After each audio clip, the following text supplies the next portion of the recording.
On opening day, Central Connecticut snapped Colgate's 17-game home winning streak on the final play of the game. A week later, the thrill of victory returned for Coach Biddle, who's looking to extend a string of domination against Cornell this afternoon, going for 10 in a row, a team he's never lost to, although just lately it has been close. Cornell and Colgate, the Red and the Raiders, rev it up next.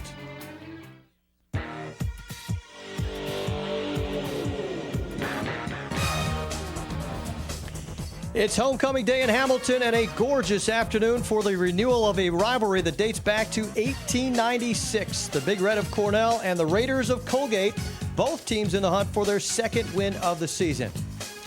Hello again, everyone, and welcome to Andy Kerr Stadium here at Colgate University. Mark Larson alongside Dale Drypolcher. Dan Leedke on the sidelines with us this afternoon. Glad you're with us as well on a gorgeous day for football and a great game, Cornell and Colgate. It's been very close lately, but Cornell has not won in this series since 1992. Only 2 wins in the last quarter century. That could change today.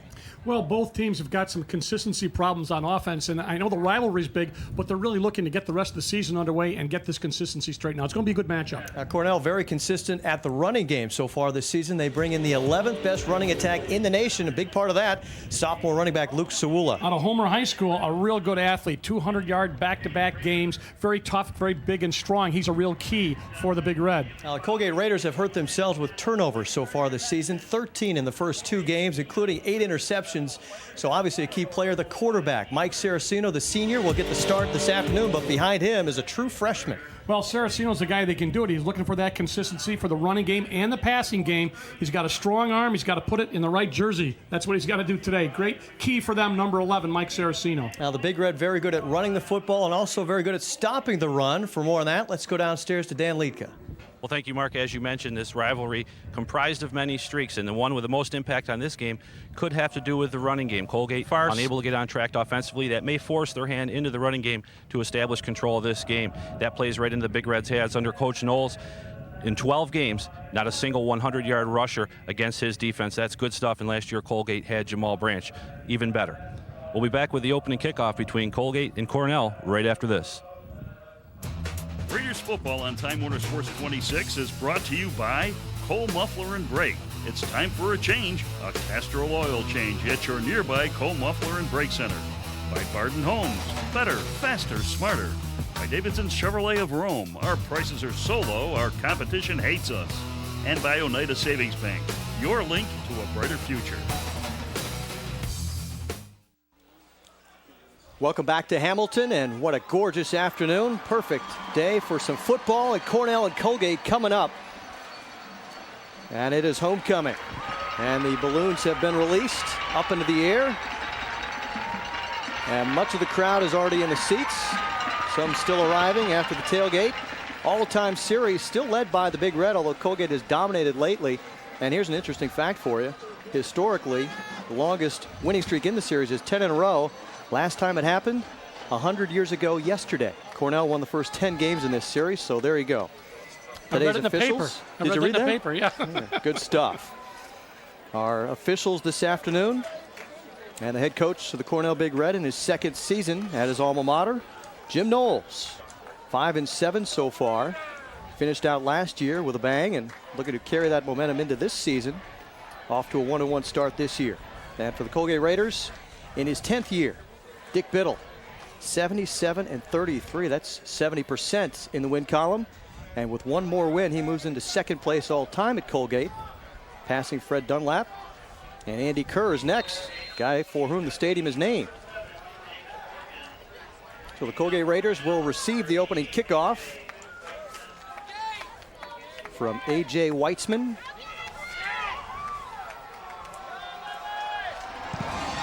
We are underway. Perfect day for some football. This is David Morgan on the return. Morgan out to the 35. Good starting field position for this Raider offense as they come onto the field. Starting lineups for the Colgate Raiders on offense, it looks like this. Scott and Pumilio. Scott, a true freshman. Long and Parker, the split ends, and Jeff Brown, the tight end. And on the offensive line, Jeremy Wurst, Mulligan, Solvaski, the center, Ryan Hall from West Hill High School, and Steve Jonas, a freshman, the first freshman to start on the offensive line under Dick Biddle.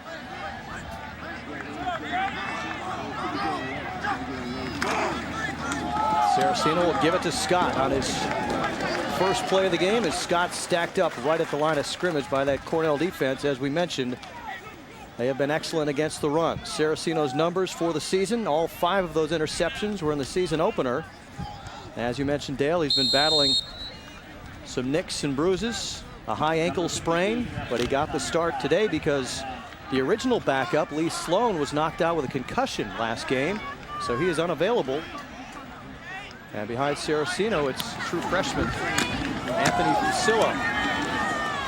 Again to the ground, and Scott close to the 40-yard line. Third down coming up.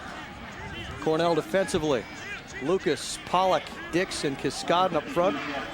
Pollock leads the defensive lineman in tackles. The linebackers, 2 good ones. Patrick Potts and Joel Sussman. And the secondary, the whip player in there is Michael Boyd, Jeff Hahn, Kevin Rexer, the safeties, and the corners. Tim Bax, the freshman, gets the start alongside Matt Grant from Baldwinsville. 3rd and 6. That pass batted at the line and incomplete. And a 3 and out on Colgate's opening series. That's not the start they were looking for. Jason Sutton will come on to kick it away. Thing is, they had good field position, got the ball at the 35. That's real good field position, couldn't do anything with it. And now, as you said, 3 and out, and they're going to punt. And one of the things that you look for in a game like this, special teams. Let's see who can establish themselves here. We're going to get a good run back or good coverage. Brian Romney standing at his own 25-yard line, awaiting the kick of Jason Sutton. Very high. It looked like the wind held it up. And a fair catch called for and taken at the 36-yard line by Romney. Went straight up in the air and really kind of stopped, didn't it? Easy to cover if you're a gunner, but yeah, a lot of altitude, not a lot of distance, good field position. So 29-24 on the punt, and they get the ball 36-yard line, so good field position. And the Big Red on offense, Luke Sawula, 10th in the nation in rushing, alongside Joshua Johnston, Brian Romney, Anthony Jackson, the wide receivers. Chris Eckstein, the tight end. Up front, they average 6'4", 302. Kevin Booth, the left tackle, one of the best pro prospects in all of 1AA football. And he is imposing even from way up here. They will run it to Johnston on first down, and nothing doing. The Colgate defense making the play. Dollar over there from the linebacker spot to make the tackle. Quarterback is Ryan Kuhn, a senior who is better at running the football than passing so far. 139 yards through the air and 174 on the ground. And a big hole and a first down and more for Sawula. Across midfield inside the 45 of Colgate. And Luke Sawula, big opening on his first carry. Picking up where he left off here. Watch, they fake the same thing in motion, and they give it to the first man through, Sawula. They were bringing a slot back over and faked the ball to him and then gave the ball to Sawula. And Sawula again. Stacked up right at the line. Quarterback with the ball, I think it was. Oh, Kuhn kept it. Yeah. All right, he fooled me. All right, let's set up the Colgate defense for you. Cashano, Worst, and Petrone, and Galletley up front. For Colgate defensively. And we'll set the rest of it after this play. Same time they ran. Sawula. And Sawula's about a yard short of the first down. They're going without a huddle, which is why it's one of the things they're doing. Look, they're getting the play signaling from the sideline, and they're going without a huddle. Here's that defense. Cashano, Josh Worst, a twin brother of Jeremy, Petrone and Galletley. Wesley, Neppa, and Dollar, the linebackers, and a good set right there. Williams and Williams are the corners, the brothers. Andrew Moore, Jeff Bean are the safeties. Moore and Bean have scored defensive touchdowns this season. Quite a chess game. What they're doing is the coaches tell they're calling it from up here, and then they wait till they're set, and they change the formations. Johnston following his blockers, very close to the first down.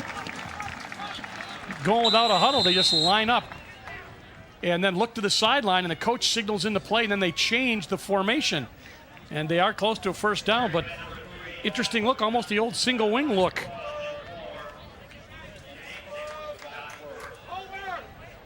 And they're going to call a timeout and measure this bear. Very close to the first down. They needed to get to the 33-yard line. And that's right about where they are. As Coach Knowles looks on.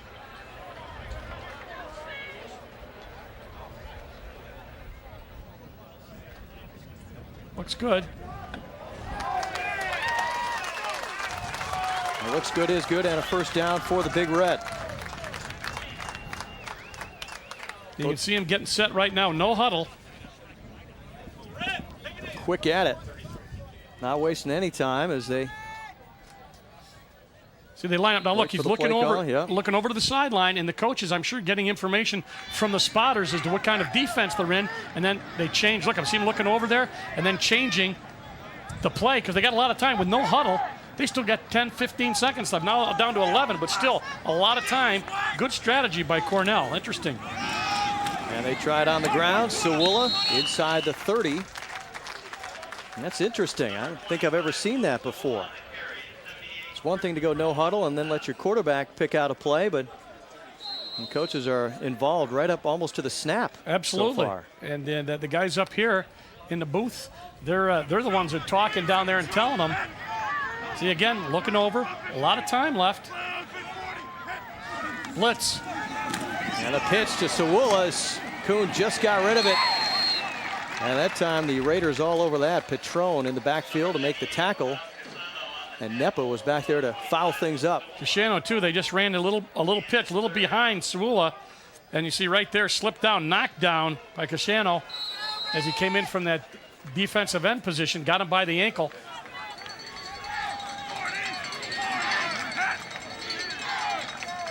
Third and 7. Far side, looked like the pass was tipped, but it's caught by Eckstein fighting, but I don't think he got to the first down marker. Pretty close. Williams up to make the tackle, Chris Williams. And he had some help from Jeff Bean back there. And it looks like he's about a half a yard short. Well, they're putting Joshua Johnston in motion, and what Johnson does just turns upfield and blocks on the quick pass right there. Now, there's Johnson right there, screen block, and then lets the receiver make a play, try to get up to the first down marker, a little bit short, but a lot of motion, a lot of sleight of hand. Looks like they're going to go for a field goal attempt. Pretty good poke. A.J. Weitzman. This will be from 42 yards out.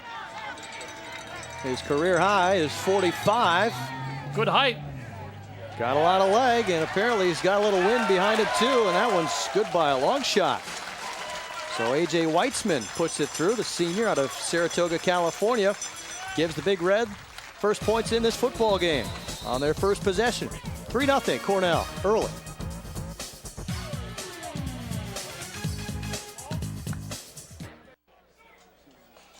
Welcome back. Cornell has just taken a 3-0 lead in this game. A.J. Weitzman with a 42-yard field goal. The 6th of his career. He is 3 out of 4 this season.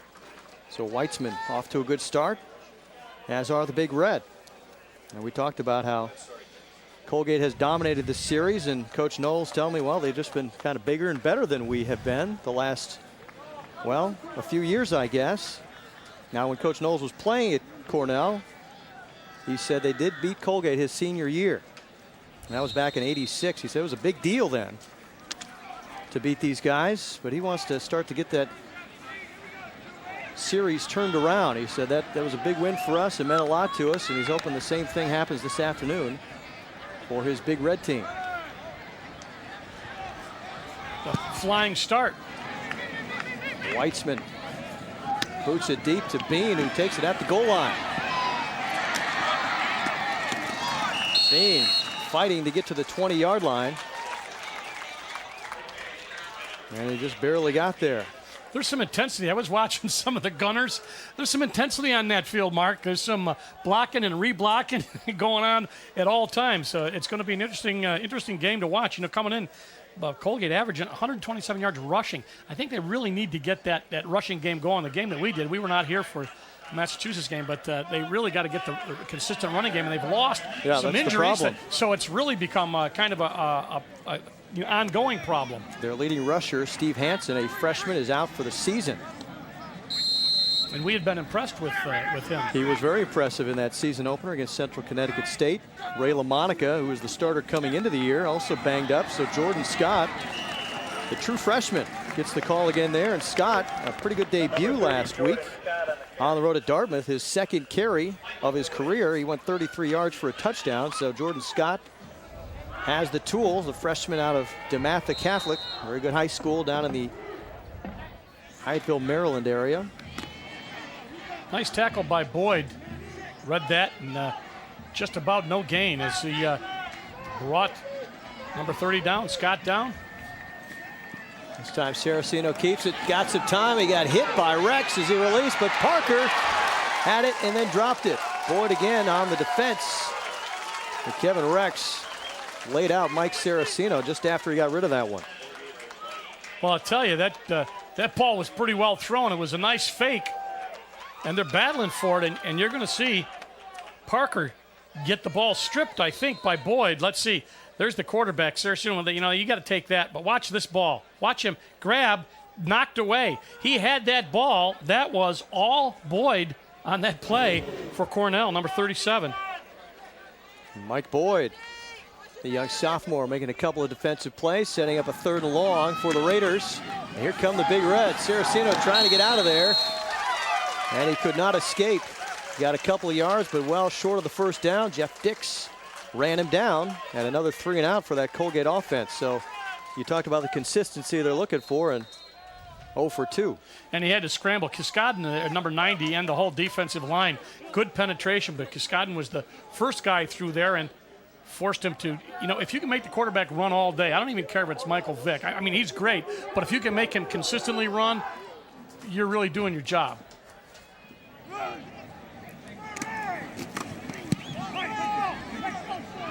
Low driving punt. Romney takes it in Colgate territory. He's dropped right there by Jeff Bean. But great field position again for Cornell at the 49 of Colgate.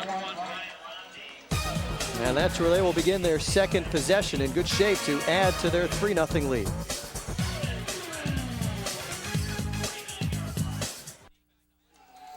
Big Red set to begin their second possession, and here they go again, looking over to the sideline at the last second. See if the play call is what they want, and it is, and it's Kuhn keeping it. Kuhn breaks some tackles, and he got a first down to the 36-yard line of Colgate, and that's the thing that Ryan Kuhn really does well. And, you know, when you say he breaks a tackle, he's 6'4", 237, so he really breaks a tackle. And he's running through arm tackles right there, and then gets that 6'4" frame going forward. Nice play. And now Sawula met right at the line by the Raiders. A big play for Cashano there. Just going to say, I like the pacing, though, of Cornell. Sometimes they're going quickly. On that last play, they went quickly.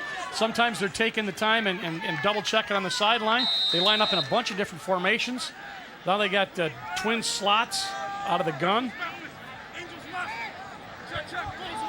No gain for Sawula. Kuhn again glancing over. And he'll keep it again. And running room again inside the 30. For Ryan Kuhn, David Wesley with a tackle. Ryan Kuhn in the season opener ran for 151 yards, so he certainly has the ability. Yeah, he's averaging 87. Runs the option look, takes the ball out of the veer path of the fullback, and now that's the design run. There's a quarterback. He's just another running back in this offense. Oh, he's really, like you said, good size. Perry Patterson size, really. Yep.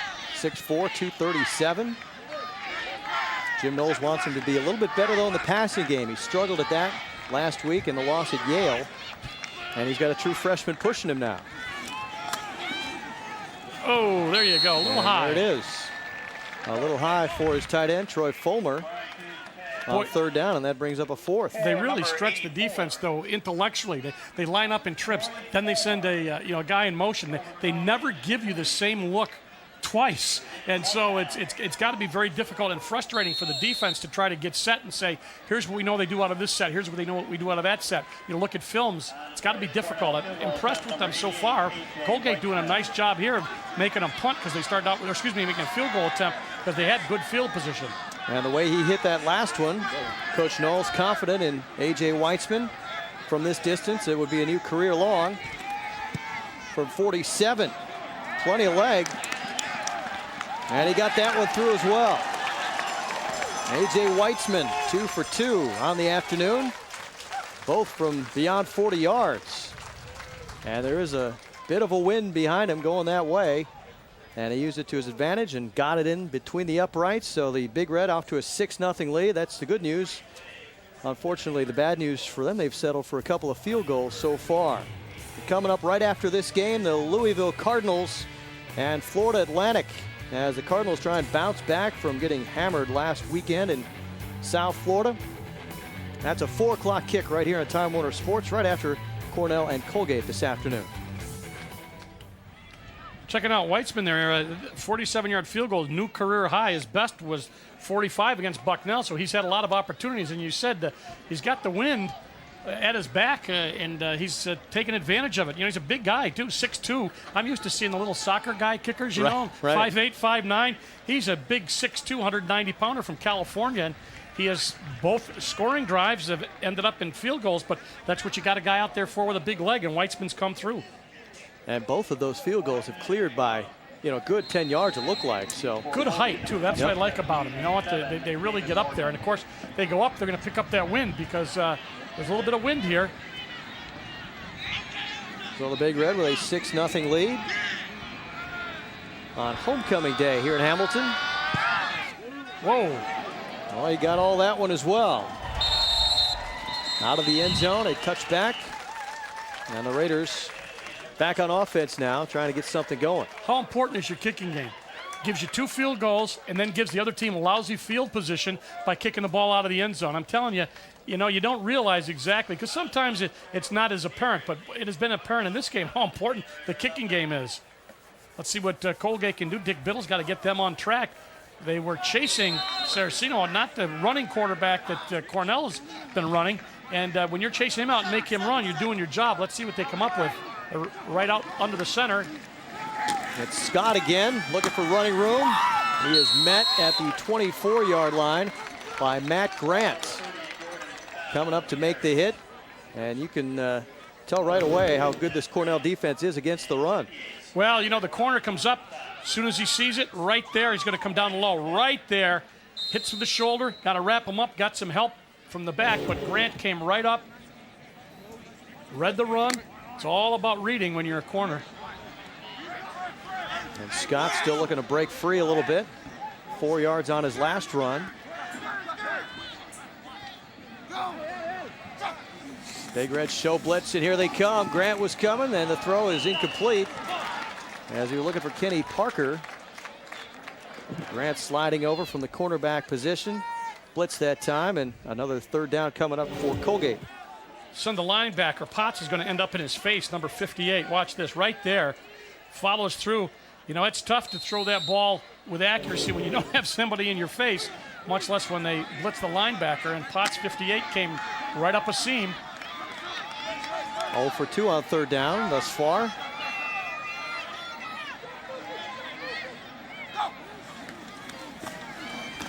Safety. Oh, Saraceno's level. Kevin Rex. The safety blitz. Kevin Rex has his 5th tackle for a loss. He leads the team in that category, a big sack. It's all about timing.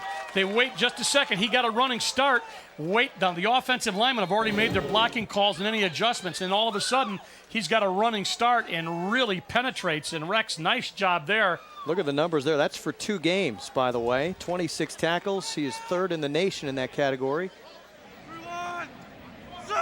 And he really a big hitter as well in the secondary for Cornell. A great punt that time by Sutton.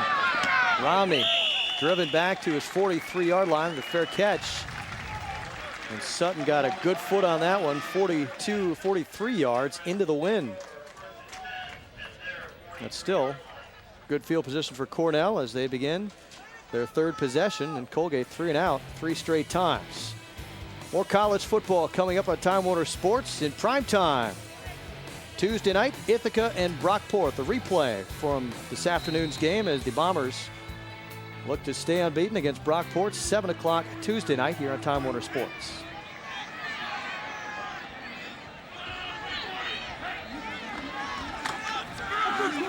A little pitch that time from Kuhn, and caught in the backfield. Jared Neppa with the tackle for a loss on Shane Kilcoyne.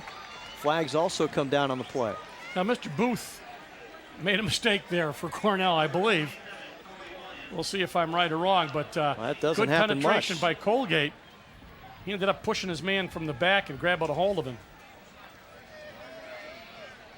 They may decline that.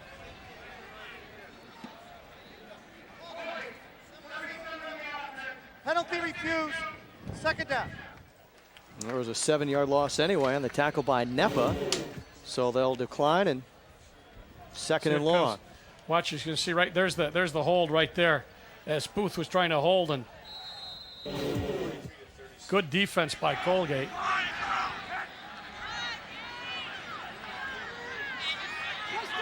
Second and long for Kuhn. Come on now, let's get it.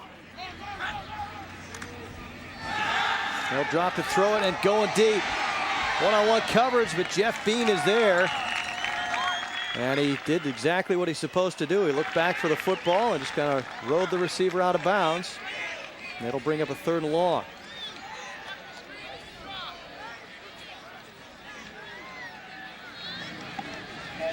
Ryan Kuhn, 0 for 2 in the passing department so far. He was looking for Kilcoyne, who was out in the pattern that time.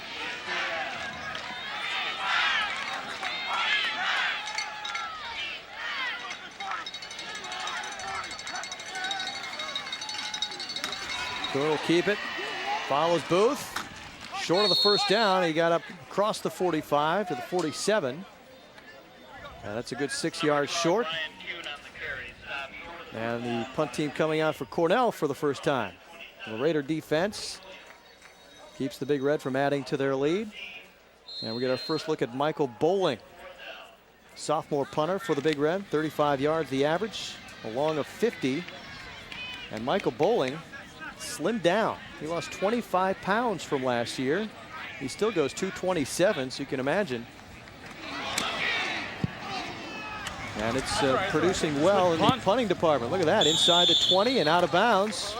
And that is his 6th punt that he has dropped inside the 20.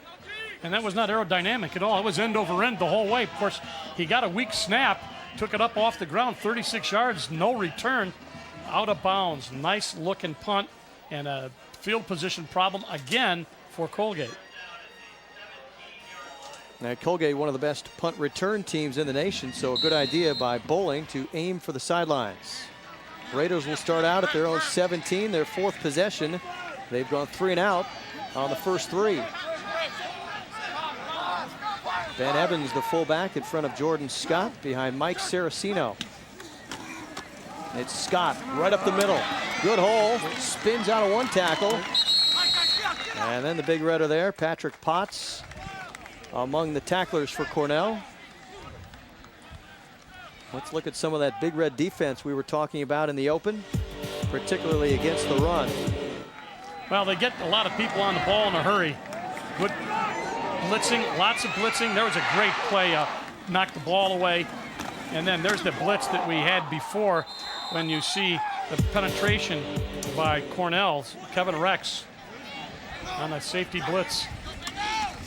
Got about 7 on first down, and now Scott has enough first down. The first of the game for Colgate to the 37-yard line. And suddenly Scott has a little running room out there. Yeah, he got some good blocking, and you know what? He put his head down, went straight ahead. Gonna look, just a simple handoff out of the gun. He got all the student body right. He had a nice block from his wide receiver down there. Burke wasn't a crushing block, just enough to hold his man up and let him make the corner, so it's a nice first down for Colgate. Jordan Scott came into the season 3rd or 4th string. And suddenly he's the starter thanks to injuries. And now over the middle, looking for Long. And it's broken up, incomplete on the play. And that's Tim Bax, the young freshman, starting the defensive backfield, the first Cornell freshman to start since Kevin Booth back in the year 2000, so 5 years ago. And now Tim Bax thrust into the starting lineup, and good one-on-one coverage. This guy's a playmaker for Colgate, and he was right there. Yep, and they Potts in his face again, and he just threw it right down the middle, but good coverage and tough for Long to do anything, the man with the 6 year of eligibility for Colgate. And a guy who really only needs one hand to catch the football. Scott with a convoy of blockers, but The Cornell Big Red able to knife in there anyway. And that's big Matt Pollock out of Fulton with a big tackle there. 6 foot, about 270, and you talk about getting quick to the sidelines. Watch number 98. He's inside, comes over to make the tackle, and he can get a rest as he did a nice job of turning that play into nothing, and it's 3rd and about 10. Good numbers for Matt Pollock in the first 2 games of the year. Almost another tackle for a loss there. But it's marked right at the line of scrimmage, 3rd and 10. Here they come again. Saraceno got his man right at the marker. We'll see where they spot it. That's Eric Burke with the catch. And it appears he's got enough for the first down, and the chains are moving. Tell you what, I'm watching Jordan Scott. One thing he's learned is you got to block, too. You're going to see him on the right-hand side make a block. Well, you don't see it. Take my word for it. He was there. But that's why Burke was able to get the ball, because Scott made a nice block. If you're a running back, you're going to have to do more than run the ball. You got to block, and Scott did a nice job there, and that gave Burke an 11-yard reception, his first. Out to the 48-yard line. Here's Scott again. He's caught in the backfield before he can get going, and that's Ryan Kiskaden knifing in there to slow him down, and then the rest of the Big Red able to rally to the football.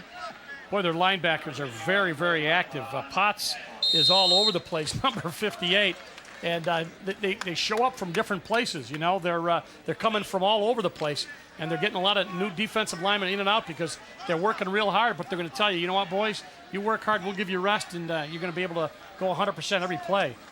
And one of those new defensive linemen in there. As we look at Scott running close to another first down. Dario Arizo was in on the last play for Cornell.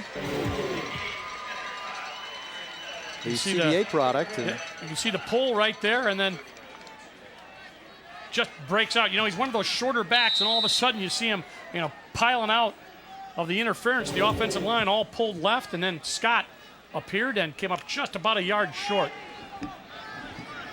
At the 43 of Cornell. And the Raiders finally on the move here. 3rd down. Scott spins and gets the first. Kevin Rex made the tackle, but he's inside the 40 now of the Big Red. The Raiders marching down the field here as the quarter comes to an end.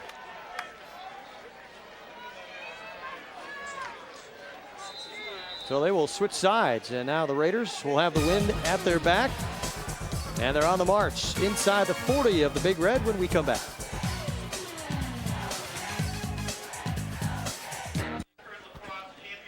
Beautiful afternoon in Hamilton for homecoming. The Colgate Raiders trailing Cornell 6-0 after the first quarter, but they put together a little bit of a drive here, 3 first downs in a row. And down to the 39-yard line of Cornell. Here's Saraceno on the run. Gets around the corner. Saraceno first down to the 25. Well, that high ankle sprain not bothering much there. Got the ball fake. Looked like almost a designed run. I guess he thought if somebody was open, but it was a pass run option, and he did the right thing, made up his mind to run the ball. And Saraceno, he said, short, muscular, strong guy, got up enough for the first down, and Saraceno now maybe going to be able to get Colgate. They're almost in the red zone. How about Matt Pollock from the defensive line back to make the tackle all the way downfield. Now here's Scott, another good hole. And they get about 3 or 4 on first down. Jonathan Lucas makes the stop for the Big Red.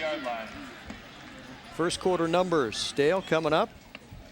Well, total offense, 66 yards to 43. And one of the things, time of possession, very even.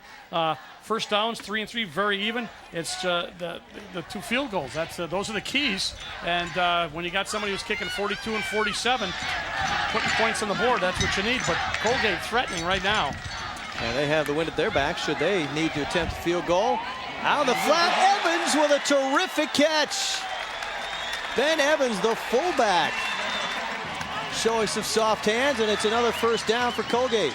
Well, we've seen him before. He blocks real well. You're going to see the block right there by Scott. Perfect block. See him cut him down. You got a 5'9" quarterback, and Potts not able to do anything but try to get his hands up, and that was just a terrific catch. Watch, one hand, brings it in, And just a great catch by Evans. Fifth catch of the year. The fifth catch of the year for the big guy, 5'11", 241. Some ballerina moves there for Evans, and a first down for Colgate at the 12-yard line. Scott follows some blockers close to the 6-yard line before he's cut down. And he was following Jeremy Wurst through the hole. Cornell blitzing on just about every down, and you got to guess right sometimes. You're going to run the ball up in there, and Colgate down to the 6. They can get a first down at about the 3-yard line in a very good position. And a good possession for Colgate. Right. After going 3 and out their first 3. An impressive drive.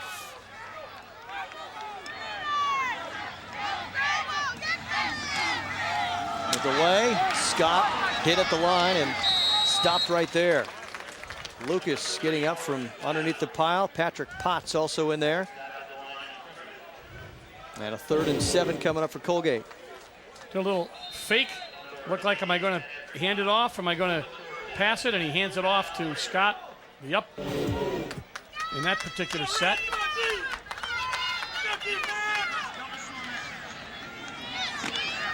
There's Joel Sussman. Big playmaker on the defensive side for Cornell. He and Kevin Rex, really the leaders out there. Saraceno to Parker's got him. Parker, touchdown, Colgate. Well-designed play for Colgate, and the Raiders have tied it up. Kenny Parker, number 20, getting inside the pylon for Colgate, and they can take the lead on the extra point. Impressive offensive display there for Colgate on this drive as they get set to put up the extra point. Number 24 out there, Mike Rava. And they really showed no signs of putting a drive like that together in their first 3 possessions, but really everything clicking that time. Saraceno gets the touchdown pass, and Rava the extra point. And just like that, Colgate has a lead. So as good as Cornell was with a kicking game, now the 2 field goals, not enough. Colgate with a 1-point lead, early second quarter. Cornell Big Red gave up 5 passing touchdowns last game. They've given one up here this afternoon, a 7-yarder to Kenny Parker, rather. And the Colgate Raiders have the lead on their 4th possession. An impressive drive, Dale. Well, they're running a lot of different things. They're giving Scott the ball. They get a great catch by Burke, and then they also get Scott again. And then Saraceno knows when to run the ball. And he also got a great pass or catch from his fullback, Evans. And there's the final little inside screen as Parker gets inside the pylon for the touchdown. For Coach Dick Biddle, feeling better about that. I got to tell you, the Evans catch I thought was the play of that drive. 14 plays, 83 yards.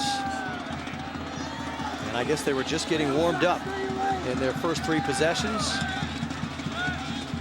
Well, we talked about the consistency, and they passed and ran consistently on that drive. Jacob Stein with the kick. And he is met. Good coverage as Anthony Jackson did not get to his own 20-yard line. Ryan Keller with a tackle. Let's go downstairs and hear from Dan Leake about that Cornell D. Thank you, Mark. They're getting a talking to, so to speak, from Coach Knowles right now. He was very enthused about the first 2 series, 3 and out, but that last series really letting the players know how they took a series off, I should say, and Colgate marched down the field and put up 7. He's asking them to pick up the intensity, continue blitzing, and putting pressure on the quarterback. Coach Knowles very animated down there on the sideline. As Big Red open up their possession, it's Jackson with a catch. He's tackled right away. Is that a new quarterback in there? Is it Nathan Ford? It is, you're correct. And we were told he was going to play this afternoon, and Nathan Ford in there.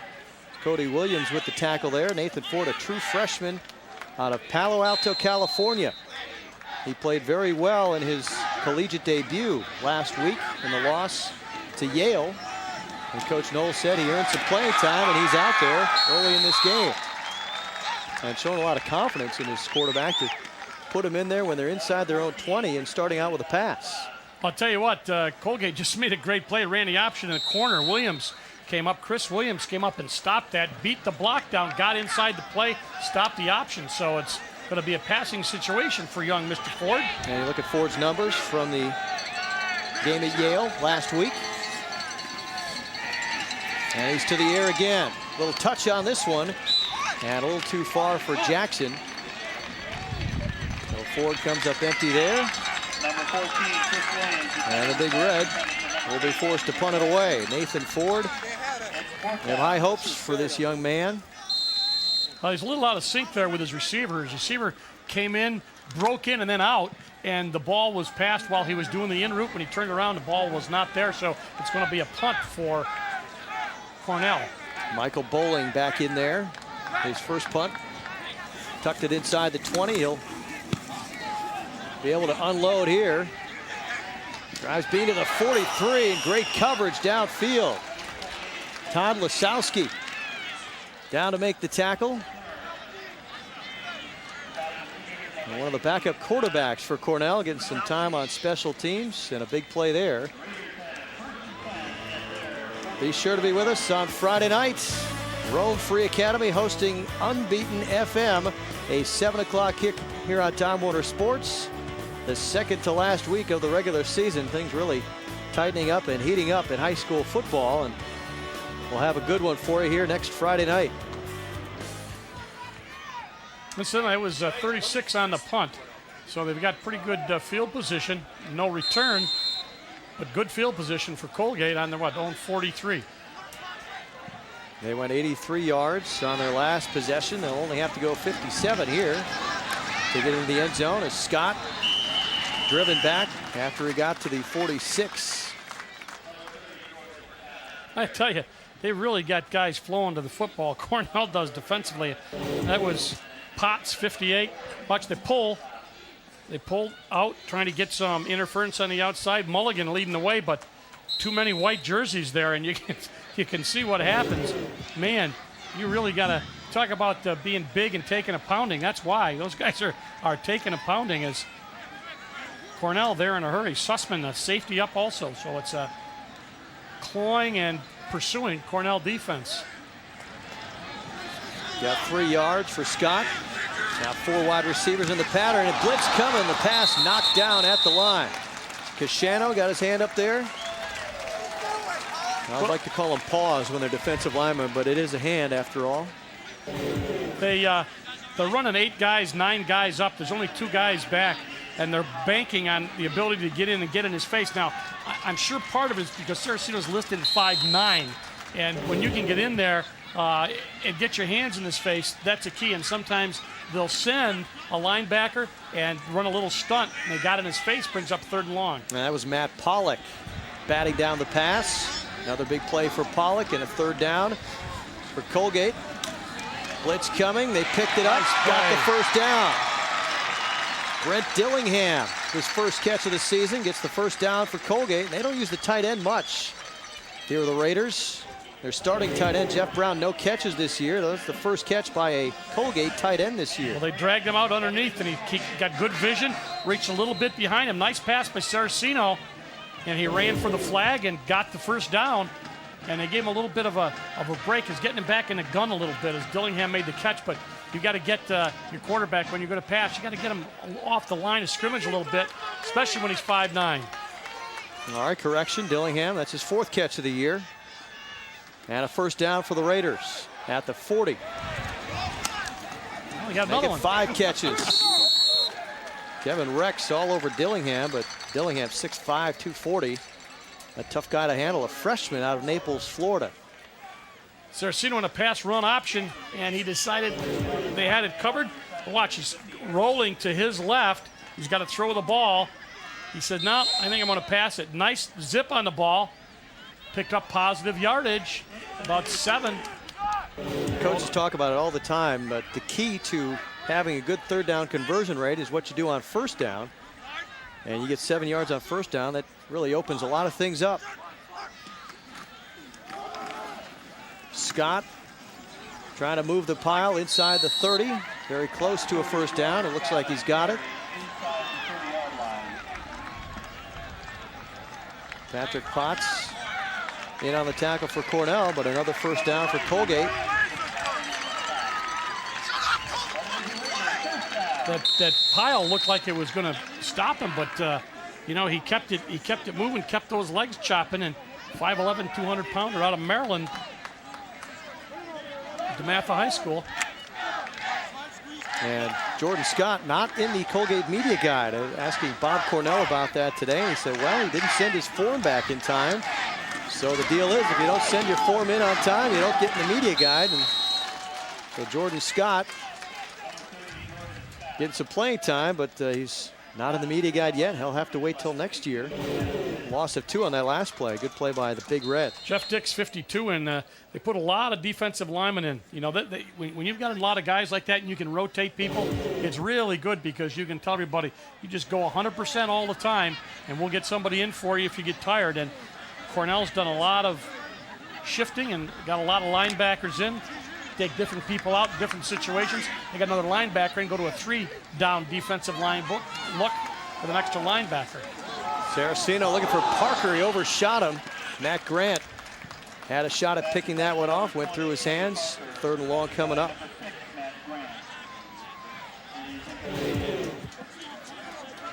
Looking for receiver. Got the hands up again, but just overthrown. And Cornell's Matt Grant kicking himself. Thought he could have had a pick. You see the way Cornell lines up defensively. They're just waiting, they're doing the same thing that the offense does. They're waiting to get a call in from the coach. What defense they're going to use? 3-down linemen again. We haven't heard from Dwayne Long yet. And he's going to Scott this time. Scott knocked out of bounds, short of the first down. Patrick Potts over there defensively for Cornell as Saraceno took another shot. Kiskaden got back there and put Saraceno on the ground after he released. And also Tim Bax came over and helped get in on that play. See the little lead pass, and he got off the block and forced him to the sideline. But you're right, 58, Potts, very active linebacker, drove him out of bounds, brings up 4th. A 43-yard attempt coming up for Mike Rava. This would be a career long. He has not missed a field goal so far this season. Tough angle for Rava, and he nailed it. Mike Rava, a new career long, 43 yards. He's still perfect for the year. And the Raiders extend their lead to 4. This was the final score last year. Let's try and get some more points this time around.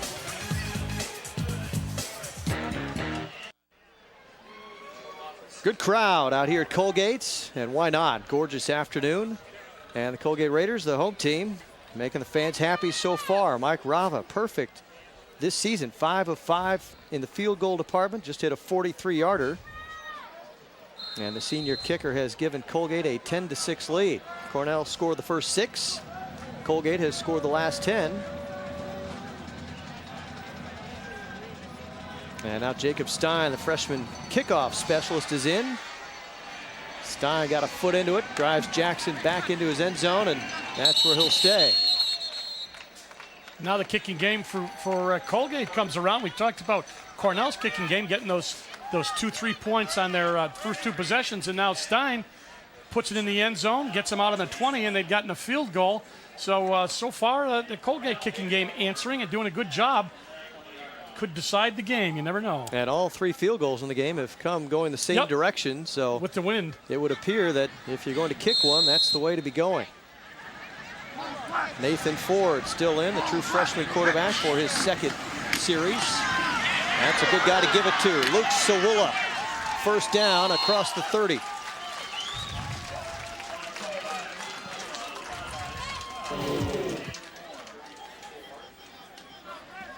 just good blocking up front, and Sawula, he's shifty, but he knows when he's run out of shifts, put your head down. Now Romney on the end around, he's going to throw it. A wobbly pass, hangs in the air, and it's intercepted. Chris Williams, his 4th interception of the season. And Romney It looked like he wanted to throw, then wasn't, and then he decided to wing it up there. And well, I knew that. I could tell why his eyes were looking at him. It was a good way of carrying out the fake, but you know what? He was leaning backwards when he threw the ball, and that's never a good idea. And, of course, I think Colgate was expecting it because Williams was with him the whole way and then actually had to make an adjustment. The ball was so underthrown. So give Williams credit for coming back and making the pick. And the other thing is he's throwing into the wind. And yes, this true. is not a quarterback. Yep. So Romney trying to wing it out there, and Chris Williams, 4 interceptions in 4 games. It's won a game. I could even do that math. I don't know if he could see him down there, but you could tell he was pretty well covered. He might as well just eaten the ball and taken the loss. Well, the Raiders have it back. They've scored on their last 2 possessions. Pollock chasing Saraceno. Got rid of it. Got a man wide open. First down across midfield. And there's Dwayne Long. And it was only a matter of time before we heard from Dwayne, his 15th catch of the year. Well, they run a little bootleg, and he's running with Long. And Long, they've done this a number of times. Long gets himself open. He sees where everything's going, and he worked his way back, not only toward the quarterback, but toward the middle of the field. And he knew that Saraceno could bring it back to him, and all the coverage was over to the sideline. So a nice job of running a little unique pattern there as Saraceno, nice pass. A lot of offense in the second quarter for Colgate after the slow start. And a whistle and flags come down. Now, one of the things they had some penalties the game that we did too, and one of the things that you want to do is you get some offensive momentum. That's what we were talking about before, and now they got a false start. Seems like a small thing, but 1st and 15 is a lot worse than 1st and 10, and you've lost a little bit of that oomph you had going after that Saraceno pass. And the guy that Dwayne Long is the 6th-year guy we talked about, who transferred from what? Iowa. From Nebraska. Nebraska. He's from Iowa. Right. And this has been a very clean game so far. Not a lot of flags out there. Well, Scott got the 5 yards back and then some. First down, pushed out of bounds by Kevin Rex, but he gets down to the 32-yard line. Jordan Scott, well, you can see why they love this kid. And I just can't figure out how he came into fall camp 3rd string. Yeah. Well, he does a nice job of following his blocker up there, Ben Evans, and then he breaks it to the outside. Look at him hand fighting. I'd say he probably got himself another 3-4 yards with the stiff arm. Great block by Evans leading up through the hole, number 40, and then he just shifted. Look at that hand.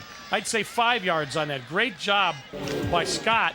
As you said, it shows you a little depth when you're the third string tailback, and you got 76 yards. We had 9 yards on his first 4 carries, and he's picked it up since then. Saraceno looking long. Going for the tight end, Jeff Brown, who tried to adjust to the football and wasn't able to catch up. And anytime the ball's coming Jeff Brown's way, he's got to be thinking, all right, here it comes. Just give it to me. No catches so far this year. He had 3 last year. Lots of play action. And then here comes the linebacker. And they're living and dying with the blitz because you're man-on-man back there, and you could get beat. But you know what? They're gambling that Saraceno's not going to beat him with his arm like that, and that's the gamble. And they do a lot of blitzing. Now they put Saraceno in the gun. And he's been taking some hits. Yes, he has. This afternoon. Now he gives it off to Scott, who is knocked down by Doug Lempa after a short pickup. He took a hit here. Watch, you're going to hit here. Watch, you give the ball. Are you running the option? Well, you don't see it, but down at the bottom of the screen, they hit him anyway. I mean, not illegally. When you run out, you keep that fake out like you're running the option, somebody's going to hit you, and that's exactly what happened. He's going to get hit every time he's anywhere near the ball. Third and about 9. Lempa makes the tackle. His older brother Ryan was a Cornell captain last year, so the family tradition of Lempas continues. They didn't like that play. Scott was going the wrong way. They had him on the right side of the formation. They got a slot down to the left of the bottom of the screen, and then they put him over to that side, and then just said, Saraceno said, this isn't good. Let's call timeout. Good idea. Call timeout. Talk things over on a 3rd and 8 as the Raiders try and extend their lead. Well, it could not be any nicer here this afternoon, and always a great drive down to Hamilton for Colgate football. Mark Larson, Dale Drypolcher, Dan Liedtke here with you this afternoon. on homecoming day. Colgate, glad you're with us. It's also the opening game of a college football doubleheader here on Time Warner Sports, so a full afternoon of football for you.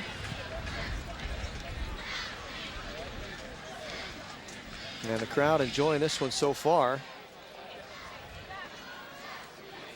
as the Raiders have scored on their last 2 possessions. This Cornell defense a little bit under the gun from head coach Jim Knowles. They gave up 37 points to Yale last week. That's the most by a long shot allowed by a Jim Knowles coached Cornell team.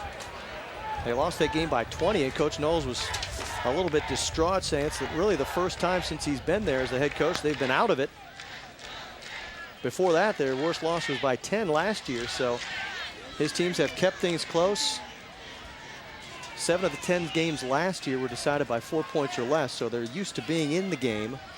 And that was a little bit out of the ordinary. Just checking the rushing stats coming in. Colgate in a game averaging 127 rushing yards a game. They got 99 so far. So that consistency we're talking about passing and running, they've been able to generate it so far. Right now, they get it blown up. Met in the backfield. Big play there by Sussman. And Joel Sussman, a preseason All-Ivy League pick. A big tackle for a loss. Well, they outnumber you. They're sending the linebackers, and they'll go through those gaps. And when they go through the gap, the A gaps there up by the center, it's very difficult to generate any offense when you get so much penetration. If you pick them up and you can break the line of scrimmage, you're all set. So it's a bit of a guessing game, but a nice job by Sussman. All the linebackers from Cornell very active. It would be a 50-yard field goal attempt, so the Raiders instead will line up and go for it on 4th and 11. Over the middle. Oh, almost a great catch by Dillingham. He almost tipped it to himself. Not able to come up with it, though, and the Big Red defense holds. Nice pass. Yeah, this was almost a tremendous catch. Tight end. Watch the right hand go up just a little bit, trying to tap it back to himself. Almost made that ballet catch. Dillingham just not able to pull it in. And he's got to go talk to Ben Evans about how to pull in those one-handers. Ben Evans, the fullback, made a great catch earlier, but good-looking play and a nice pass by Saraceno, but that doesn't count. They're still down by 4 here. 5:05 left. And here's Sewula, big hole. Sewula cross midfield, dragged down by Jeff Bean as Ryan Kuhn returns at quarterback. Nathan Ford not able to get anything done. Watch him. He'll give you some hip movement, okay? When I got, okay, here's a cut. But after that, it's like, nah, I'm just going to run right through these people. And there's going to be a flag down as we come back to live action. They going out the huddle, but Sewula really knows you got to run north and south. 72 offense, 5-yard penalty, still first down. You hear it was procedure penalty against Cornell, so they get a little offense going, and they put themselves in a hole.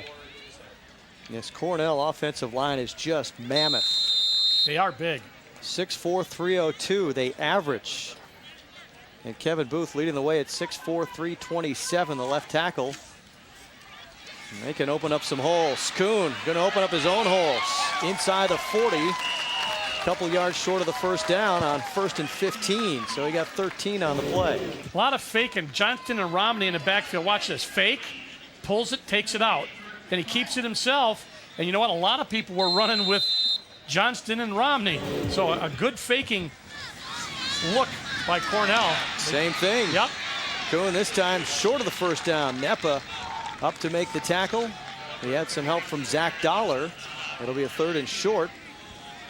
Of course, the idea here is to keep you thinking all the time with all the fakes. And a thinking football player is a football player who oftentimes doesn't make a good hit because you got to think too much. So a nice job by Cornell. Are they going to convert? How about that? Throwing on 3rd and a yard. And they're real close. Anthony Jackson dragged down near the marker. See if it's close enough to measure. Napa was over there. He's taking a look at it. And Kuhn will head to the sideline for more instructions from the offensive coordinator via the man down on the field.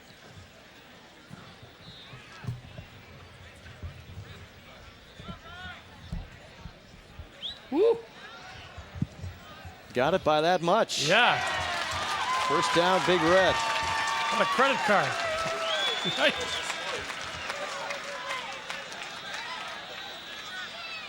So Cornell going without that huddle through the whole game, looking on the sideline. You see the coach putting the signals in. And going with the dueling quarterback, Dale, as well as Kuhn back in there. And they have moved the ball with Kuhn in there. And here's Kuhn again, moving it himself again. And close to another first down. These are designed quarterback running plays. It's like the single wing. Quarterback used to run a lot in the single wing, and when you're that big and that strong, I guess they figure Kuhn at 6'4", 237, he's going to be able to run. And there's a guy averaging, more than 17 carries a game, so definitely not unusual. And now Sewula, the pile moving, and a first down. I don't know if he had it initially, but the pile moved out to the 25. And another first down for the Big Red as they are back on the march. You see all the misdirection that they use, and then they gave it to Sewula, and he was the first guy. And what a good effort by Sewula out of Homer High School. There he is. Under 3 minutes to play here in the first half, and now the Sewula will get it. Started to say the fake to Sewula. Josh Worst wasn't faked. He brings it down in the backfield for a loss. It's going to happen sometimes, and they got good penetration. Colgate comes through, not fooled. Good penetration there by Colgate's number 86 through their first. Josh Worst, his brother plays offense. Loss of 4 on the play. Sewula right up the middle. Sewula first down to the 10-yard line. Well, that hole just opened right up. There's that deception. They just gave it to him, carried the fake out, and he got great blocking up front from his offensive line, Sonnenberg, and also 79 for Cornell. That's Valenta. So they got nice blocking up front. Sewula averaging 7.8. Now that's the kind of per carry average you like to see out of your tailback. And a first and goal for the Big Red. Sewula again, up the middle to the 5. Nepa and Dollar on the tackle. The Big Red ripping off some chunks of yardage right now. The offense a little bit sluggish through the most of the second quarter. Putting something together here right at the end. Try it again. Sewula to the 3.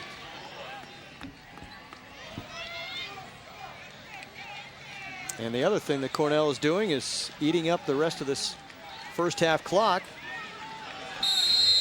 so they can get some points and maybe not give Colgate time to respond. Well, they don't give Colgate's defense much time to do anything with this no huddle. It's just no adjustments. Now Johnston the carry, the touchdown for Cornell. Josh Johnston picks up for Sewula, gets it in the end zone, and a very good scoring drive for Cornell. They're in the end zone for the first time. You see the blocker to get them from Sonnenberg, of course, and then they go off the other side to Johnston.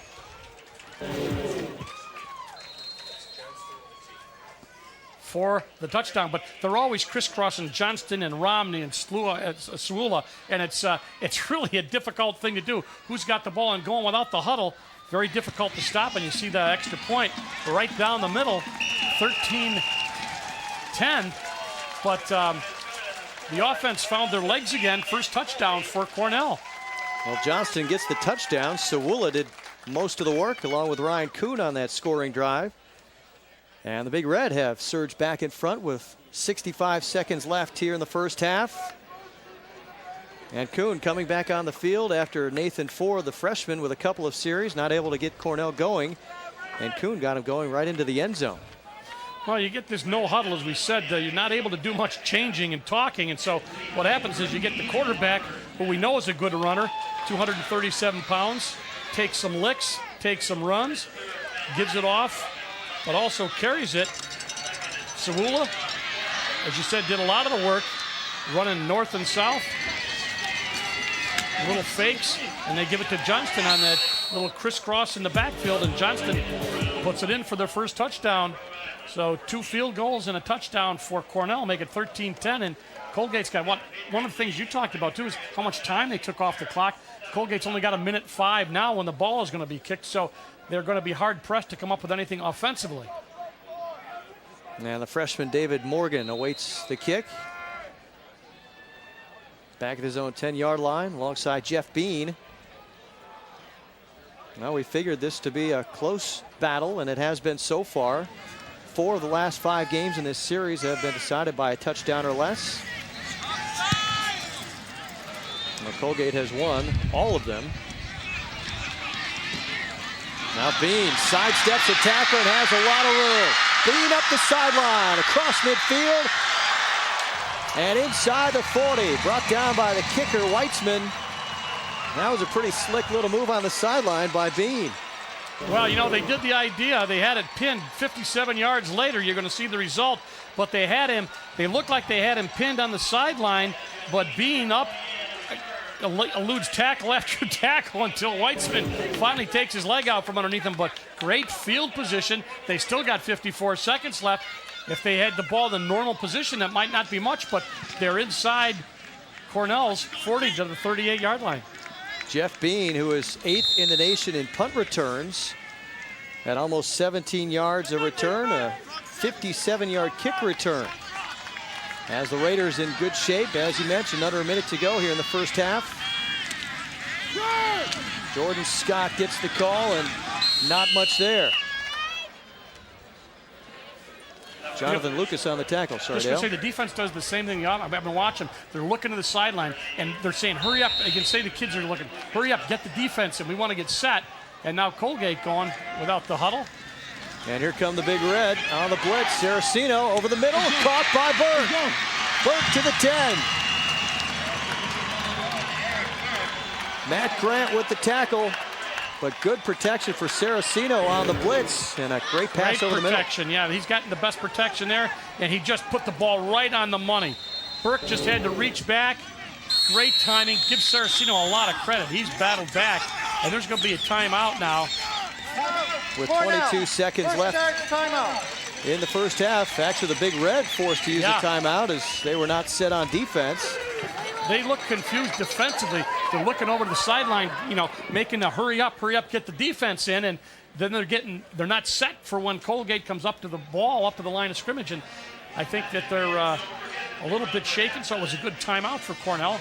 Meanwhile, Colgate able to, with what, 1:05, come back in a great, great kickoff return, and then get set up in a perfect pass by Saraceno. We talked about the consistency. They've been running the ball much better, and he got the arm unlimbered. That was a perfect pass, and he got it down to Burke, and they are inside the, down to the 11-yard line. And Saraceno, as we said in the open, has to hit his own guys, and he has been. He's been very accurate. Hasn't made any mistakes to this point, and he's done everything that Dick Biddle could have wanted him to do. Taking care of the football and converting third downs, and really standing in there. He's taken a lot of shots, and on that previous play, the blitz was coming, and I'm sure he could feel it, but he stood in the pocket. 8 out of 16 for Saraceno so far. The big stat there is no interceptions. Key is to come out of this with something, even a field goal. But they've got some time. Parker and Long to the near side. Burke split out up top. Saraceno in trouble. Now he gets away. Now he throws it into the end zone. And it is not caught by Long. Well, it is caught, but it's out of bounds. And we had to wait for the signal. It was close. He was right on the sideline. Take another look. It was. Not the primary receiver. Let's see where that foot comes. Hard to tell from that angle. Let's see if we well, can it depends on which one here. came down first, I guess, right? Ooh. Well, it sure looked like he got the left foot in. Well, the other one was definitely up, but you only need one in. I thought it might have been the outside one foot, the foot that came down first, but... Well, he didn't argue too much. No, so. at any rate, it wouldn't have done much good. 13 seconds on the clock. Time for a couple more shots at it. Another good pass from Saraceno. Goes for naught. Over the middle. And incomplete. A lot of red jerseys. Yeah, that was red a little helmets. scary Yeah. in the area. In that general direction. Sussman was back there along with Kevin Rex. Well, they dropped all the linebackers back to a little less pressure up the front, a little more defense to look through to get the ball into the end zone. Everything's compressed now when you're throwing the ball. You can't run the long patterns. Ball's on the 6-yard line, or excuse me, the 11-yard line. Well, the Raiders, one more shot at it before they call out the field goal team, perhaps. And the Big Red will take another timeout. Timeout. Cornell. I think Second Cornell's half, timeout. saying, you know what, we'll yield the field goal, but we're going to make sure that we're not going to give up the touchdown. So let's get the defense set. And this Cornell defense has already given up 6 passing touchdowns this year, which is 2.5 games in. Of course, they gave up 5 against Yale. And that was potentially another one that Dwayne Long caught, ruled out of bounds. So that's been obviously the weak spot. And on the bright side, they've been good against the run. Although today, Scott is close to 100 yards, and he's close to ending that streak of no 100-yard rushers under Jim Knowles. Yeah, good point. Dan mentioned that, and we said coming in they were only averaging 127 yards a game rushing, and it looks like they've got the rushing game going, and Saraceno playing with some confidence, playing with some poise, because they are in his face. They are throwing a lot of people at him, a lot of different defenses, a lot of blitzes, a lot of different packages, and he's been able to almost come close to tight end. Almost had a touchdown, so he's been throwing the ball pretty well. Mike Rava waiting for his turn.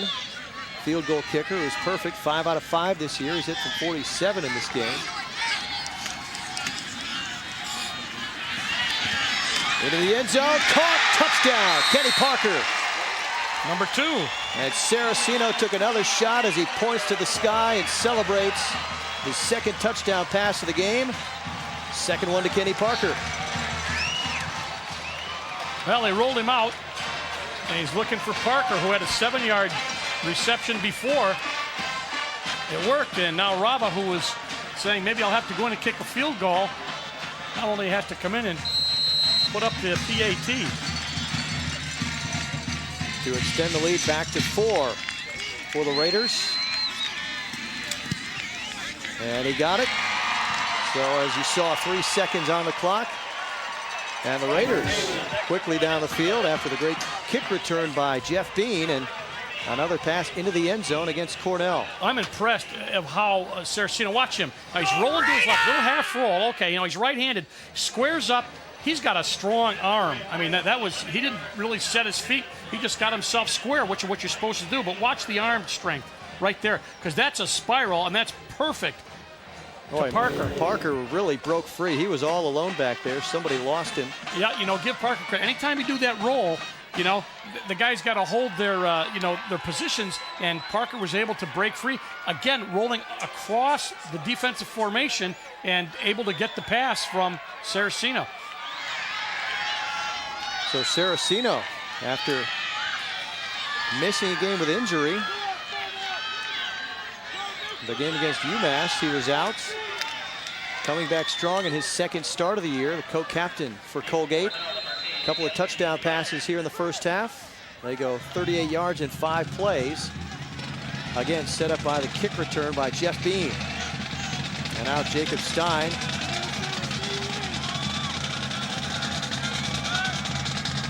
Looking to boot this one out of the end zone again. But it's going to be taken by Jackson at the 7. Time runs out, and Jackson runs out of room just across his 20.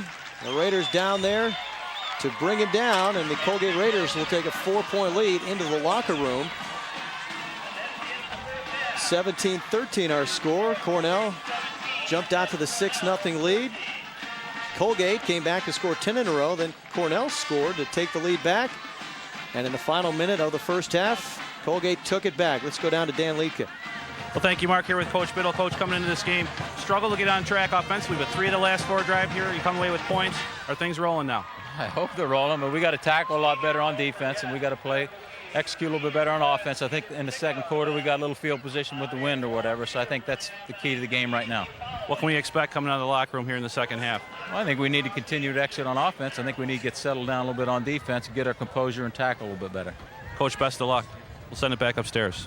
Dale, your thoughts on the first half? Well, I was actually impressed with both teams, but Colgate coming back and running the ball so well effectively and able to come up with passes when they needed them. I'm very impressed with Saraceno today. I think he's really looking good and playing with a lot of confidence. Well, the Raiders are 24-5 against Ivy League teams under Dick Biddle, and 2 quarters away from making that 25-5. 17-13 our score at halftime. Coming up, we'll have a ring ceremony here in Hamilton. I'll tell you more about that when we come back.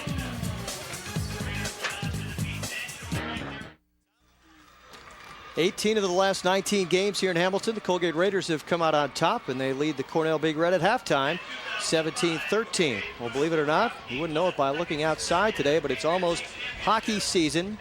Colgate Raiders opening up next weekend here at home, and head coach Don Vaughn is with our Dan Lika downstairs. Said it, Mark. Thank you. Best time of the year, hockey season. I'm here with Coach Vaughn. Going to talk to us about the upcoming season, but big voids to fill. Your goaltender, Steve Silverthorne, gone. Top defenseman, Marmina, and quite a few forwards to go with it. How do you fill the void there with all those great players? Well, first of all, you don't replace that group. There were 9 great seniors. Our goaltending, as you mentioned, Silverthorne, one of the best in the country, and it'll be tough. But we've got a good group of new kids in. We've got enough talent we figured back, especially at the forward position. And our goaltending we like. It's just unproven. We haven't seen them play much in games, but we really like Dekanich and Kolakowski. We think we got a pretty good tandem back there. So we're going to fight this thing out, and hopefully we'll be a top 4 team again this year. We have a lot to be proud of. 6 of your 9 players have signed professional contracts. Tell us about that. Yeah, that's always exciting. We have 4 in Europe. Mitchell and McKinnon are in Germany, and Thomas and Del Giaco are in France. And we've got, of course, Mormina signed with the Los Angeles Kings, and he's in Manchester, their American League team. And, of course, our great goalie, as you mentioned already, Silverthorne, was with the Dallas Stars. And he played last night, actually, in Des Moines in their American Hockey League team. I don't know how he did, but he got the start last night. So it's great for us. Kind of a quirky thing with the schedule. I think it's rather unusual just to the sport of hockey. First game is next Friday night. You get to skate with the team for the first time Monday. How do you prepare on such a short amount of time? Well, we were joking today that at least we only have 4 or 5 days to mess them up. So actually, they've been skating on their own.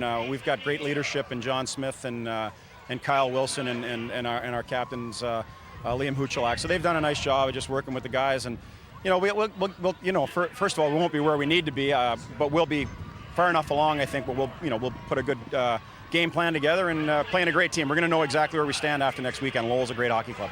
Well, Inside College Hockey came out this week with their dream team. And you have a member of your team on that team, John Smith. Tell us about that. That's a great award. It is a great award. He's a great player. He plays both ends of the rink. He's very strong. He skates like a pro. He can shoot the puck. He's got all the tools. I think he's got a future in the game if he chooses to go that route. He's very deserving of that recognition, and is a great leader in our hockey club. So we'll see a lot of him this year. Well, tomorrow you have a great event here at the rink. Skate with the Raiders. I know they're not going to allow me in because I still have those double-bladed skates, but tell us about that. It's a great thing for the community. It is a great thing for the community. We do it annually. We've teamed up with our women's program, and the last couple of years it's gone great. It's an opportunity for our guys to reach out to the community a little bit, say thank you to our fans. The kids get a chance to come out and get some autographs and rub elbows with both the men's and women's team. It's a great day for us. Well, Colgate's a great academic institution, and you've really stepped up the plate with your team, a graduation rate of 99%. That's just phenomenal. Tell us how you've done that. Well, it's part of our culture. We build it in the moment we start recruiting guys. We tell them that the priority for them is to make sure they do the work up on the hill, as we say here, and the rest of it will take care of itself. But it's always been a big part of our culture and how we recruit and the kind of kids we bring in here. And it's really a testament to the kids and the quality of the people that we get into our program. And we're very proud of that stat, and it's something that we plan to keep. Coach, best of luck this season. You'll see me in the seats. It's great stuff. Good luck. Great. Thanks so much. We'll send it back upstairs.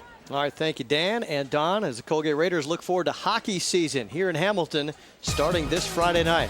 We'll look forward to the second half of a very good football game here. The Raiders leading at halftime by 4.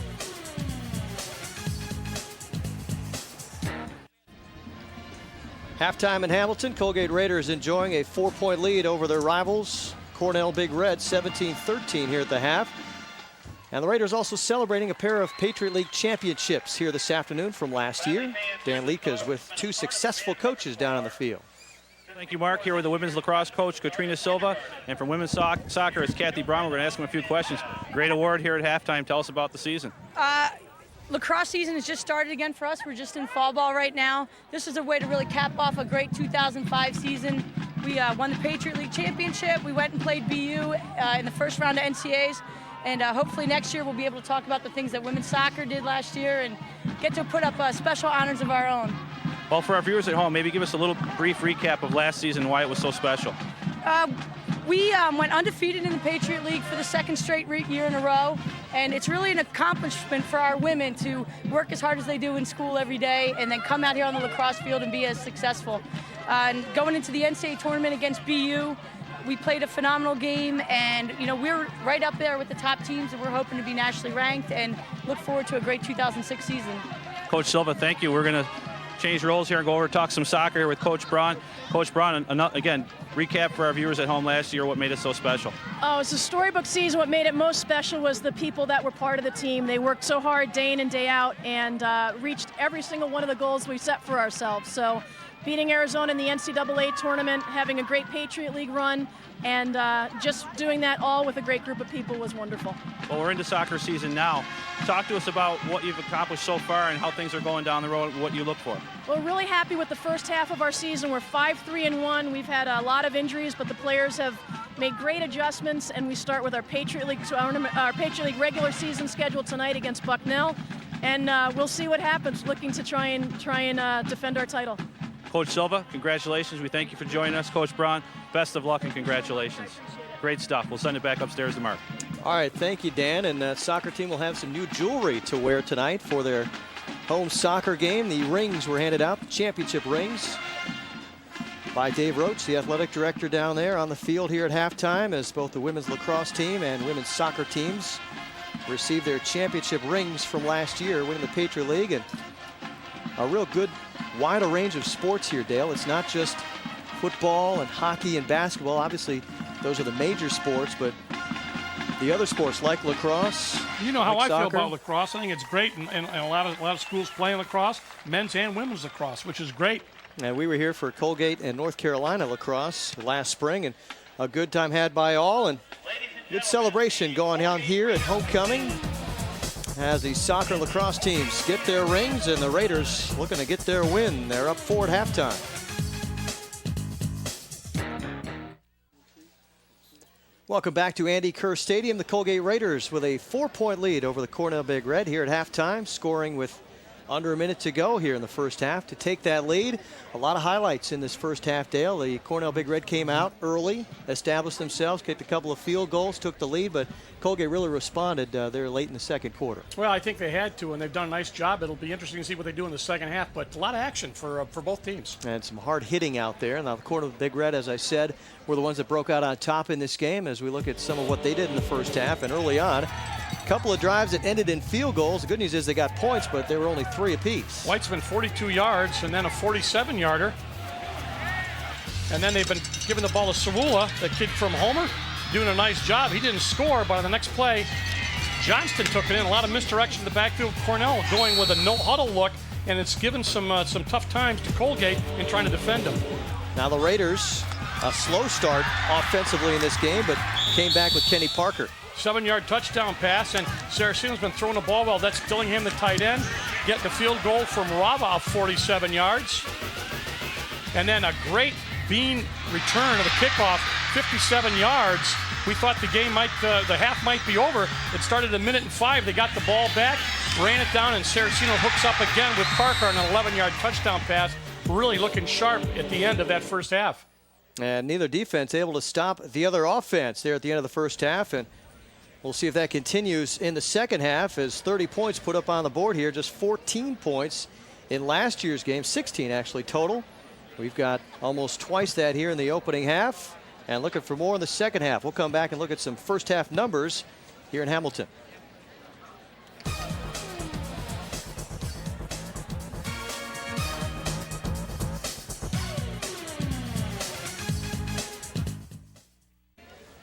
Colgate leading Cornell at halftime, 17-13. Let's get downstairs. Dan has the head coach of the Big Red.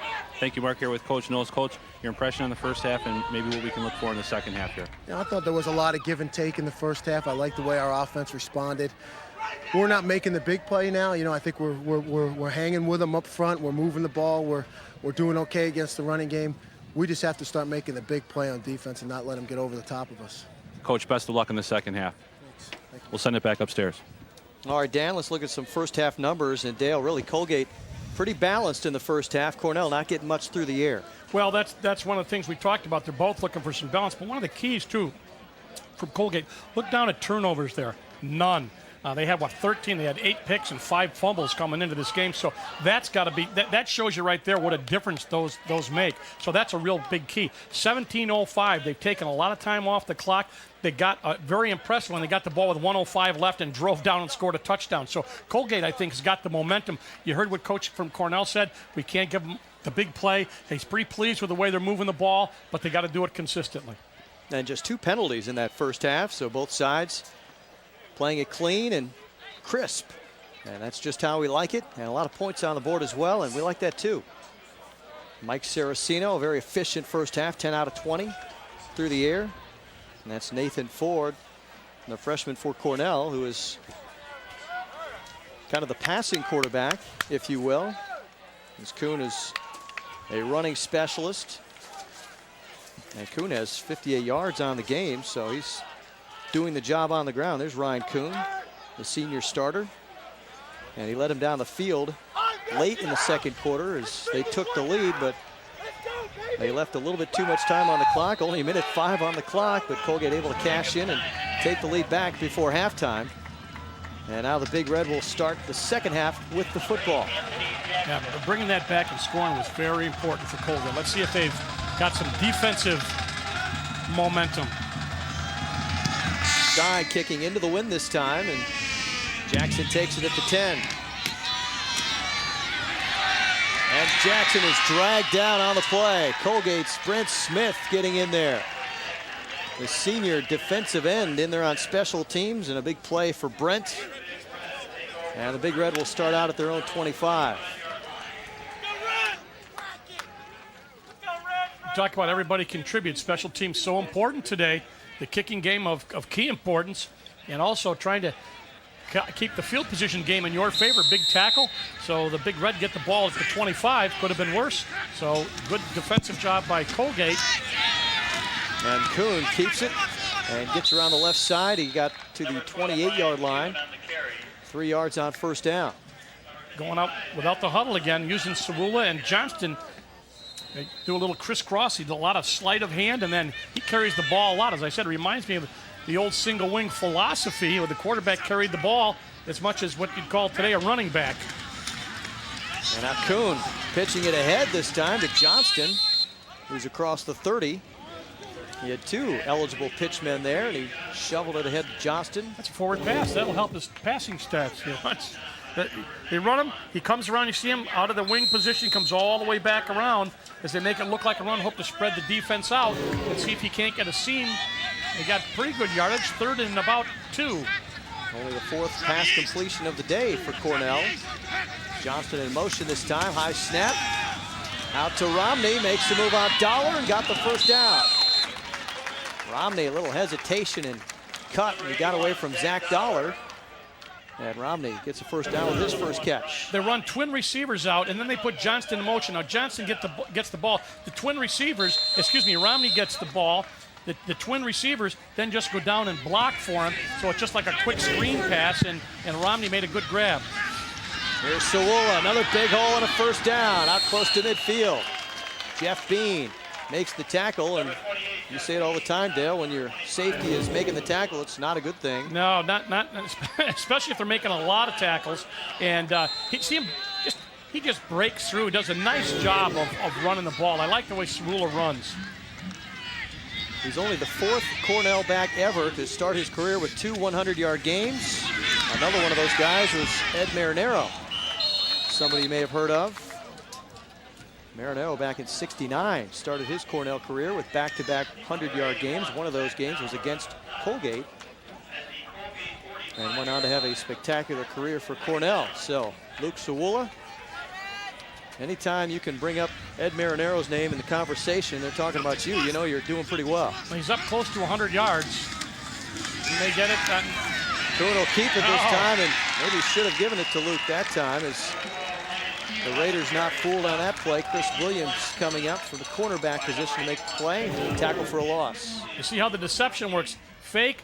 Now everybody thought, not everybody, but people think Sawula has the ball. But you know what? Colgate, not fooled, as you said, did a nice job of keeping that quarterback. When you know that he's a running quarterback, it actually helps you a little bit, because you can say, you know what? We got to keep an eye on him. So a 3rd and long for Cornell, up close to midfield. Backs run into each other. Kuhn to the air, got a man open, and a first down. That was a pretty pass right there, and Tom Blameyer brings it in, a freshman out of Boise, Idaho. Not a highlight tape for the running back coach. No. Watch the 2 running backs. Bang, right there. They collapsed, Sawula and Romney, but then nice timing. Pretty pass. Yes, it was, because Colgate, lot of trouble covering that. Moore not able to play that tight, and Sawula, another hole. Up the middle, Sawula inside the 10. This no huddle of Cornell's picking up where it left off. Well, they only got 2 field goals. It was that domination, how much they ran the ball in the first 2 series. They're right back in that kind of sync. And those quick hitters up the middle have worked all afternoon. Sawula charging hard, fighting for the end zone. And he's brought down at the 1-yard line. So the soft spot they have found in the Colgate defense is right up the gut. Well, especially when you're making them play honest with all the sleight of hand. You know, you can't just tee off there. So Sawula gets the ball just short of the goal line, but more importantly, they've got 3 more downs to put it in. Sawula, touchdown, Cornell. Luke Sawula into the end zone for the first time today. And the Big Red have the lead back as they seesaw back in front. Pull a guard, nice blocking up through the hole. And Sawula, tough as he followed the block of McGuire, 72, 6'3", 314, one of those big linemen that you mentioned. Cornell, averaging over 300 pounds in the offensive line, and Sawula, a good runner. And when you got 300 pounds in front of you, hard to stop. Touchdown. Weitzman adds the extra point, and the Big Red have a 3-point lead back. Didn't last long last time they had it. See how long it lasts this time. The Big Red have surged back in front. This one's beginning to look like it's going to go down to the wire.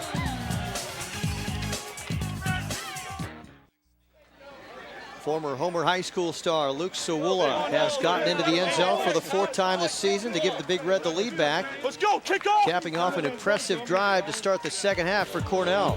And this one started back at their own 25. Now they got the ball out to Romney and that little long handoff. And then Sawula doing the hard work.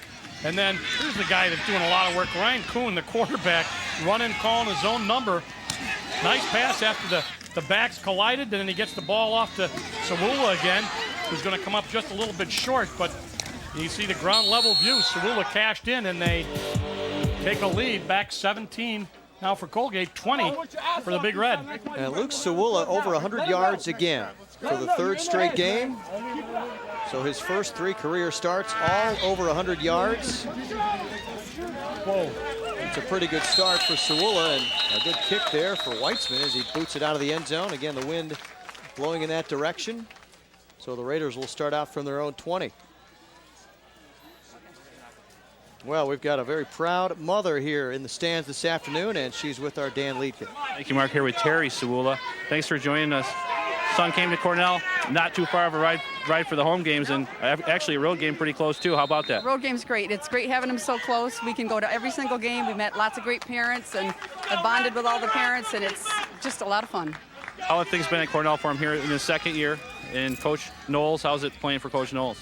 He's doing very well with Coach Knowles. He worked very hard in the spring and kind of had to prove himself to Coach Knowles because he wasn't in Coach Knowles' original recruiting class, but worked very hard in spring ball, and you probably know he got the award for offensive player for spring ball, and has just proven himself now, and he wants to just keep contributing to the team as much as he can. Well, he's having a great game here today. We appreciate you joining us. Thank you. We'll send him back upstairs.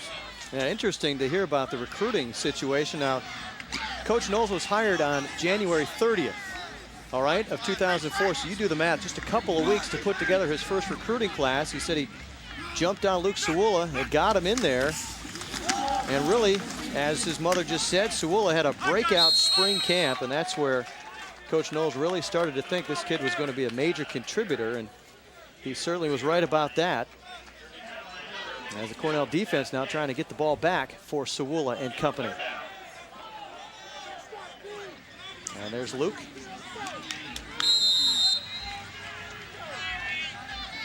Not a big surprise to Coach Knowles what he's done. Maybe to everyone else across the country, as he is now into the top 10 nationally. In rushing, came in at 117 a game, and he's beyond that already here today. 3rd and short for the Raiders. Jordan Scott, another impressive young running back. He's got the first down for Colgate. Keep in mind, that's the 3rd string running back. Not today, of course, because they have gone through a couple, but Scott runs hard, getting nice block from Evans, his fullback, and he's getting some good blocking, some good surge from that offensive line. Jonas, offensive tackle, number 72, leading the way for Colgate. The coaches talk about all the time, when you have injuries, it's an opportunity for the next guy to step into there and make the most of it, and Jordan Scott certainly has. True freshman coming in, and probably didn't expect to be playing this much, but he has turned into the workhorse now for this Raider offense. Saraceno to the air, perfect pass to Parker, and another first down across the 45. You can just see it in the way Saraceno's delivering that football, Dale. He's got a lot of confidence going right now. That's what I said. Dix is coming in on his face, 52. But watch, delivers the ball, knows he's going to take the hit, and just able to put the ball where he has a couple of times to number 20, his receiver today, favorite receiver, Parker. 2 touchdowns to Parker. The Raiders came into this game 98th in the country in total offense, but they certainly look like they're putting things together on that side of the ball here. Remember, their first 3 possessions, they were 3 and out. Since then, they've really turned it on. Scott around the corner this time, close to midfield. And just positive yardage every time. Dale. That's what you got to do. You know, you always talk about things, get that 3.5 yards, right? Get that almost 4 yards. You're all set, and that's the way you have to think. And if you can break one, great. But that's what you got to do, consistency. And a good look from down on the field. Here at Andy Kerr Stadium, where the Raiders have won 18 of the last 19. Saraceno, far side, he's got another first down to Parker. Well, Kenny Parker having a big game here, and Dwayne Long, the leading receiver, coming in, but Parker with his 4th catch of the day, and 2 of them have been in the end zone. You know what? He's got to go up and give his offensive lineman a pat on the back, because you know what? He's been able to deliver the ball, and when they've not been in his face, he's really been very effective, and he's done a great job now in this second half. The offensive line really adjusting and pass blocking very, very well for Saraceno. Parker, a converted running back. And now here's the true running back. Scott spins out of a tackle and then runs into Kevin Rex. And Rex able to hold him up short of the first down at the 30, inside the 30. And look at the spin by Scott there. Yep. Again, good surge by the offensive line. Really able to do a nice job. And one of the guys that, you know, Solvosky, the center, you never get any credit. He's doing a great job up there. Not only does he snap the ball, he gets off the ball, gets into that defensive line of Cornell's. It was so effective in the first half, and they're doing a nice job of keeping them off the ball, knocking them off the ball. Again, no running back has run for 100 yards against the Jim Knowles coach Cornell team, but Jordan Scott, if he's not there yet, he's real close, and he's got another first down at the 21. I got to tell you, Worst really threw a nice block. 77 from Colgate. These guys are coming off the ball. You can see it to the left-hand side here. See that, 77? And look at the hole. He ran a nice little cutback. The hole, they drove the whole side of the Cornell defense off, and then Scott caught up inside off the block of Worst, number 77, and they are looking like, you would say, a well-oiled machine offensively. And they're mixing up the pass and the run. Parker's getting the ball. I'm very impressed with Colgate. One of the Big Red defenders is down on the field and being attended to. That helmet needs some attending to also. It needs a little work on that. A lot of bangs and nicks on that is. And that's Boyd being helped to his feet. Played a great game. He knocked the pass down early. Has played very well, and Boyd looks like he's going to be all right. A sophomore out of Pasadena, Texas. Second leading tackler for the Big Red coming into this game. Playing the whip position, they call it. And Kevin Rex would be the backup there. Rex also the starting free safety. So the Big Red will have to shuffle a little bit. It looks like Boyd will be okay and able to return. We'll see. Got a first down for the Raiders at the 22. Their opening possession of the second half.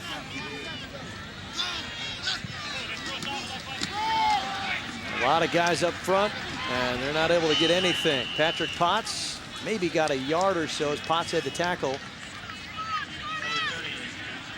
Looked like the Big Red, kind of a run blitz there, Dale, and they had a lot of guys right up front filling all the gaps. Yep. And they do a lot of stunting, too. Sometimes they'll stunt to the short side or wide side, do a slant, try to really confuse the blocking assignments of Colgate. But you're getting a good look at, because Cotton is a guy who looking over to the sideline to get the defenses in. Scott again keeps his feet, got inside the 20 before he's driven down by Pollock. Matt Pollock, another tackle. 27 comes up also. Williams, I believe, as this looks so simple. They carry out the fake. Scott's going to cut, loses his footing. And yet right there, 27 up first and then finished off. Kiskoden actually with a tackle, not Pollock. So a third down for the Raiders. Inside the 20 is Scott. Is indeed over the 100-yard mark. We have just been told. So the first opposing running back to do that against this Big Red defense under Jim Knowles. Here come the Big Red. Passes away. Saraceno hits the ground as the pass is overthrown in the direction of Kenny Parker, and they were coming from all directions there. Potts and Dix both in there. Watch 52 and 58, right in his face, and lucky to get that one off. Obviously, he was looking down the field. He was looking for Parker, but the problem is he didn't have any time to set up and throw. Good defensive stand by Cornell, and they're going to force Rava into a, they're going to put it down about 26-yard line, so it'll be 36-yard attempt. He's hit from 43 this afternoon. And now he's hit from 36 as well. That couldn't be more perfect for Mike Rava, who is still perfect for 2005. 6 out of 6. And we're right back where we started. Tied up at 20. Both teams scoring on their initial possessions of the second half. And if it looked like it was going down to the wire before, well, even more so now. We're tied at 20. 2 possessions, 2 scores here in the second half in Hamilton, and we're all tied at 20. Big Red got a touchdown on their first possession. Raiders had to settle for a field goal, but still both offenses really playing well. Well, Jordan Scott doing a good job, and Saraceno finding his receivers. Parker twice, and then Scott running. You see that was a great spin move, as you said when it happened, and running very, very tough, the freshman. And you're going to see him, a lot of him, Scott. And then you're going to see Rava with that 36 yards. As you said, that was perfect, man. Right down the pipe. 88th meeting of Cornell and Colgate here in Hamilton this afternoon. Mark Larson, Dale Drypolcher, Dan Leake with you. And glad you're here with us. And this is a good one, as we expected it to be. Colgate has won 9 straight in this series. But again, 4 of the last 5 have come down to it. And here we go again. Anthony Jackson at his own 8. Uh-oh. Jackson's got a seam. Dollar brought him down as he crossed the 35. Good kick return. Also, Jacob Stein, the kicker, in there on the tackle. And the Big Red come back out on offense after scoring a touchdown on their last 2 possessions. The last one of the first half and the first one of the second half. You said it's all about field position, and Jackson got him good field position, just shy of the 38-yard line. And look at that offensive line out there, Dan. They look big from here, and a lot of times, you're right. You know, they don't really because we're so far up, but an imposing group. And they have opened up some holes for Luke Sawula and Ryan Kuhn today.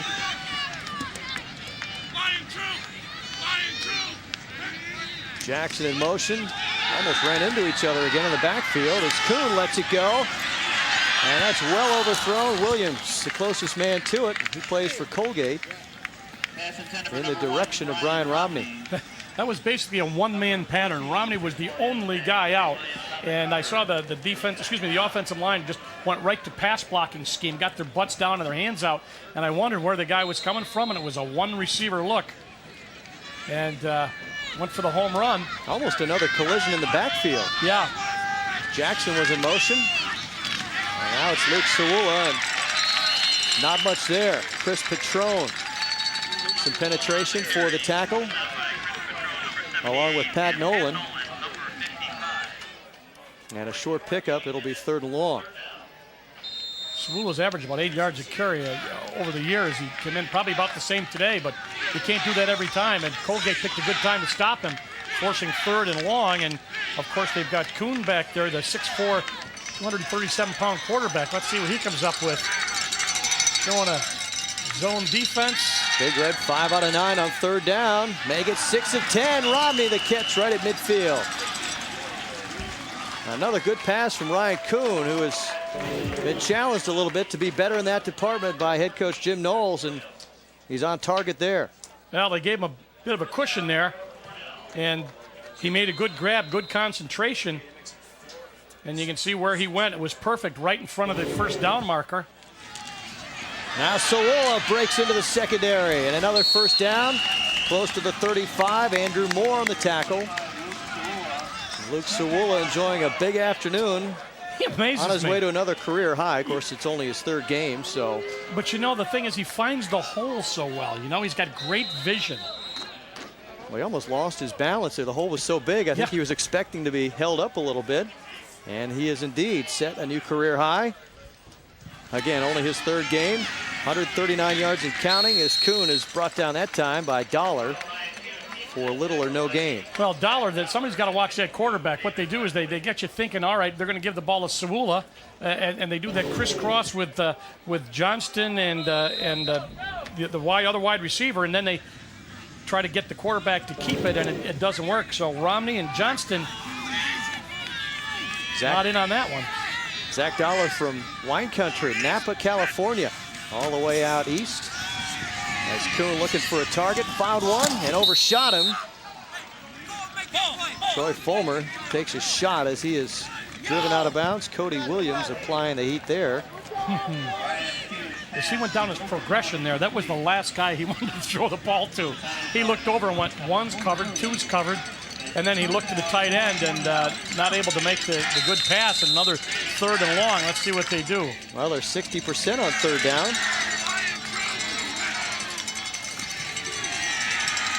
Blitz coming, got it away to Romney.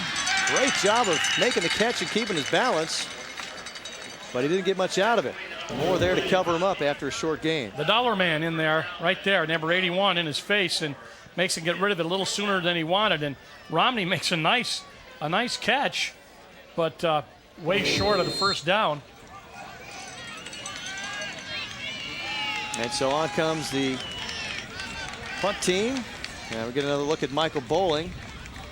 I tell you, this is a tough for a punter now. You got to get him down inside the 20 if you know it's worthwhile to punt. You'd like to get it inside the 10. Let's see what happens. Well, he's already dropped 6 punts inside the 20 this year, and this is only their 3rd game.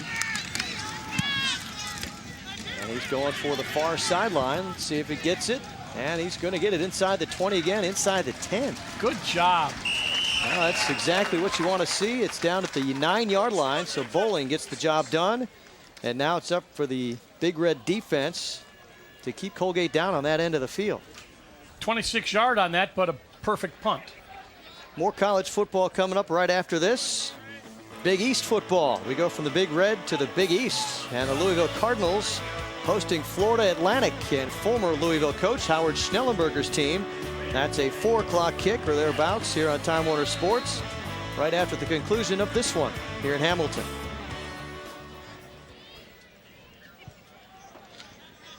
It's a gorgeous day outside. You just want to open up the windows and the screen door if you're going to watch football, right? Right. It's a great place to have a football game. It's a great setting.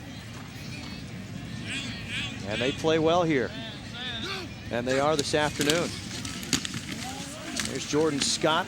And the young freshman stopped right at the 10-yard line. Patrick Potts in there. Jonathan Lucas also in on the tackle for Cornell. Earning his meal ticket today, isn't he? He is. He's over 100 yards, though. First career 100-yard game for Scott, who, of course, is just a freshman and only playing in his second career game. So Jordan Scott, the first to break that 100-yard barrier against the Big Red under Jim Knowles. He only got about a half a yard on the last one. And now Saraceno to the air. He chased, got rid of it. Did he catch it in bounds? No, he didn't. Joel Sussman applying the pressure on Saraceno, made him get rid of it, and Long was out of bounds. Sussman's after him, rolling to his right. And you're going to see the ball perfectly delivered, but just not able to bring the foot down in bounds. And that one, no doubt, he definitely was out of bounds there. Had a touchdown taken away earlier on a play that could have gone either way. So 3rd and 9 deep in their own end for the Raiders. And this is not the situation for your first turnover of the game if you're Colgate. Here they come. Saraceno got his man first down. Very nice. Eric Burke. Nice pattern, nice throw, and it's out to the 24. They gave Burke quite a cushion there, and he just runs a little curl out right by the first down marker. Look at him, see him right there? But look at the cushion. You see how much room they had to make up there? They only needed about 9 yards, so it's very difficult, and that was backs trying to cover him there, I think, from Cornell, but you got to get up on him and play him a little tougher than that. Big first down for Colgate as they try and get out of the shadow of their own end zone. Saraceno rolling the other way this time. Going deep, and I think he thought Parker was going to go deep as well, and that's way overthrown. Either that, or yeah, he's. I think he's looking at the receiver. I don't know if it's supposed to be an out and up, but it definitely was not where the ball was supposed to be.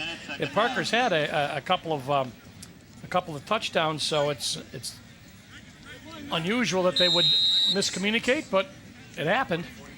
And Saraceno letting them know it too. Junior quarterback out of Sunrise, Florida.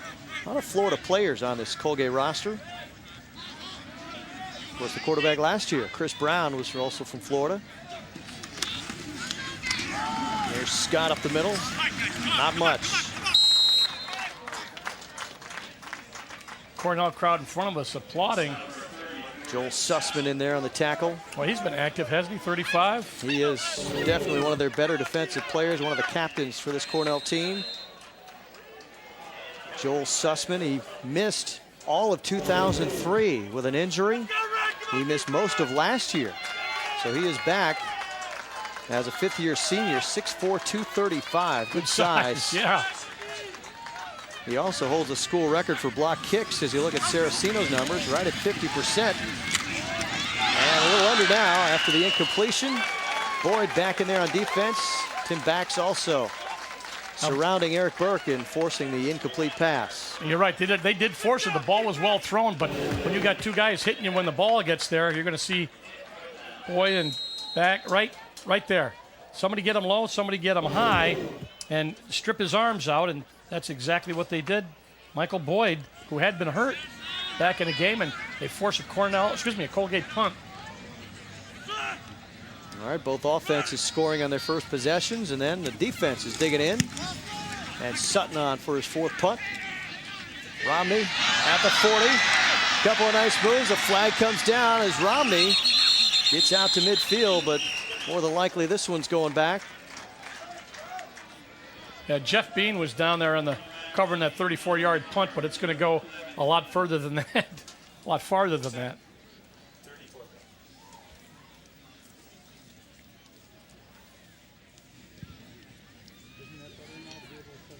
See the preliminary signal blocking the back. And still, just not many penalties in this game. No. Blocking it back. Number 24 to return team. 10-yard spot from the spot of the foul. First down.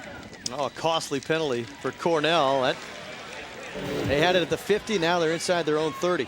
That's Bean coming right there. You get a good look at it right there. Yeah, that's blocking in the back. Yep. So a break. They're back inside the 30 to the 29. Colgate's got to rev up this defense. See if they can break this tie. Option. Cohn, the pitch late to Sewula. He's got a first down out across the 40. Williams over there defensively along with Andrew Moore. And a lot of stuff you see that Cornell does. He's a good option quarterback. He makes a nice pitch, doesn't make Sewula break stride, and the pitch gets him an extra 7 or 8 yards. And as you said, they have to honor the pitch because he's shown he can run the football, so you really have to cover both guys. Now Sewula up the middle, across midfield, runs over one tackler, and he's brought down at the 46. Jeff Bean and Andrew Moore teaming up, but again, I keep calling the defensive backs' names on the tackles. Yeah, when they're breaking that line of scrimmage and the safeties are coming up and making all the stops, and you're breaking by the linebackers, credit the offensive line and Sewula's running ability. And now the little shovel and the ball's loose. Incomplete pass. Incomplete pass, you're right. And that was called right away. The whistle's blew and the pass hit the ground. A little shovel pass, incomplete to Johnston. You know how many times I thought that was a fumble up until you understand the rule? Still this has is to a make forward pass. Even though it looks like a fumble, it's a forward. He never caught it. Now, had he caught it and run with it and fumbled it, but it's just an incomplete pass. Still has to make your heart skip a beat a little bit. Oh, yeah, when that ball hits the ground.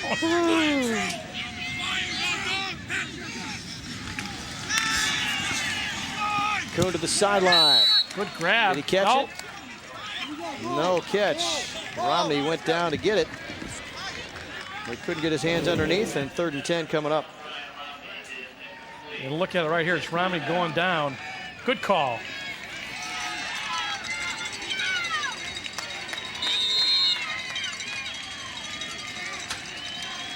Yep. See the ball hitting just before it arrived. And even if you got to have your hands underneath it, you can't even use the ground to help you, make the catch. So it's 3rd and 10. They've been good on 3rd down in this game. Cohn has some time now. Gonna run it. Not gonna get there. Williams up to make the tackle. Brent Smith as well. Now the Raider defense holds again. Good tackle by the corner. You know what you want to do with a guy that size? You don't want to mess around with him from the waist up. You take him from the knees down, and that's exactly what Williams did, and made sure that he couldn't go any farther, get any more yardage, and he's going to force a punt. So a nice play by 27, Cody Williams, the corner. The younger brother of Chris Williams, the other corner for Colgate. Jeff Bean, one of the best punt returners in the nation, is back for Bowling. Hoping he doesn't give him a chance to return. This one's inside the 20, but maybe not as deep as Bowling would have liked. Down at the 14-yard line. Still, tough field position for Colgate as they start out after the 28-yard kick. And no return. We'll take a break. That's the end of the 3rd quarter. All right, we're all tied up, heading to the 4th, just how we like it.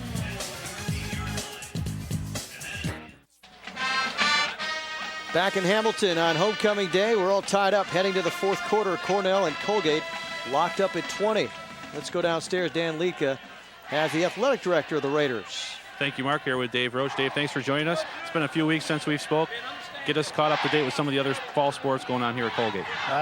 Men's and women's soccer are doing real well. Women's soccer will play at Bucknell tonight, and the men are on the road with Lafayette, but things are going well. Both coaches are doing a great job, and the kids are playing really well at this stage.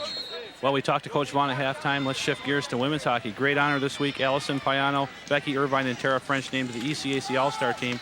It's an Olympic year, so they're going to be taking on the national team. A great honor. It's certainly a privilege, and it's a testament to the program and what Scott Wiley has done.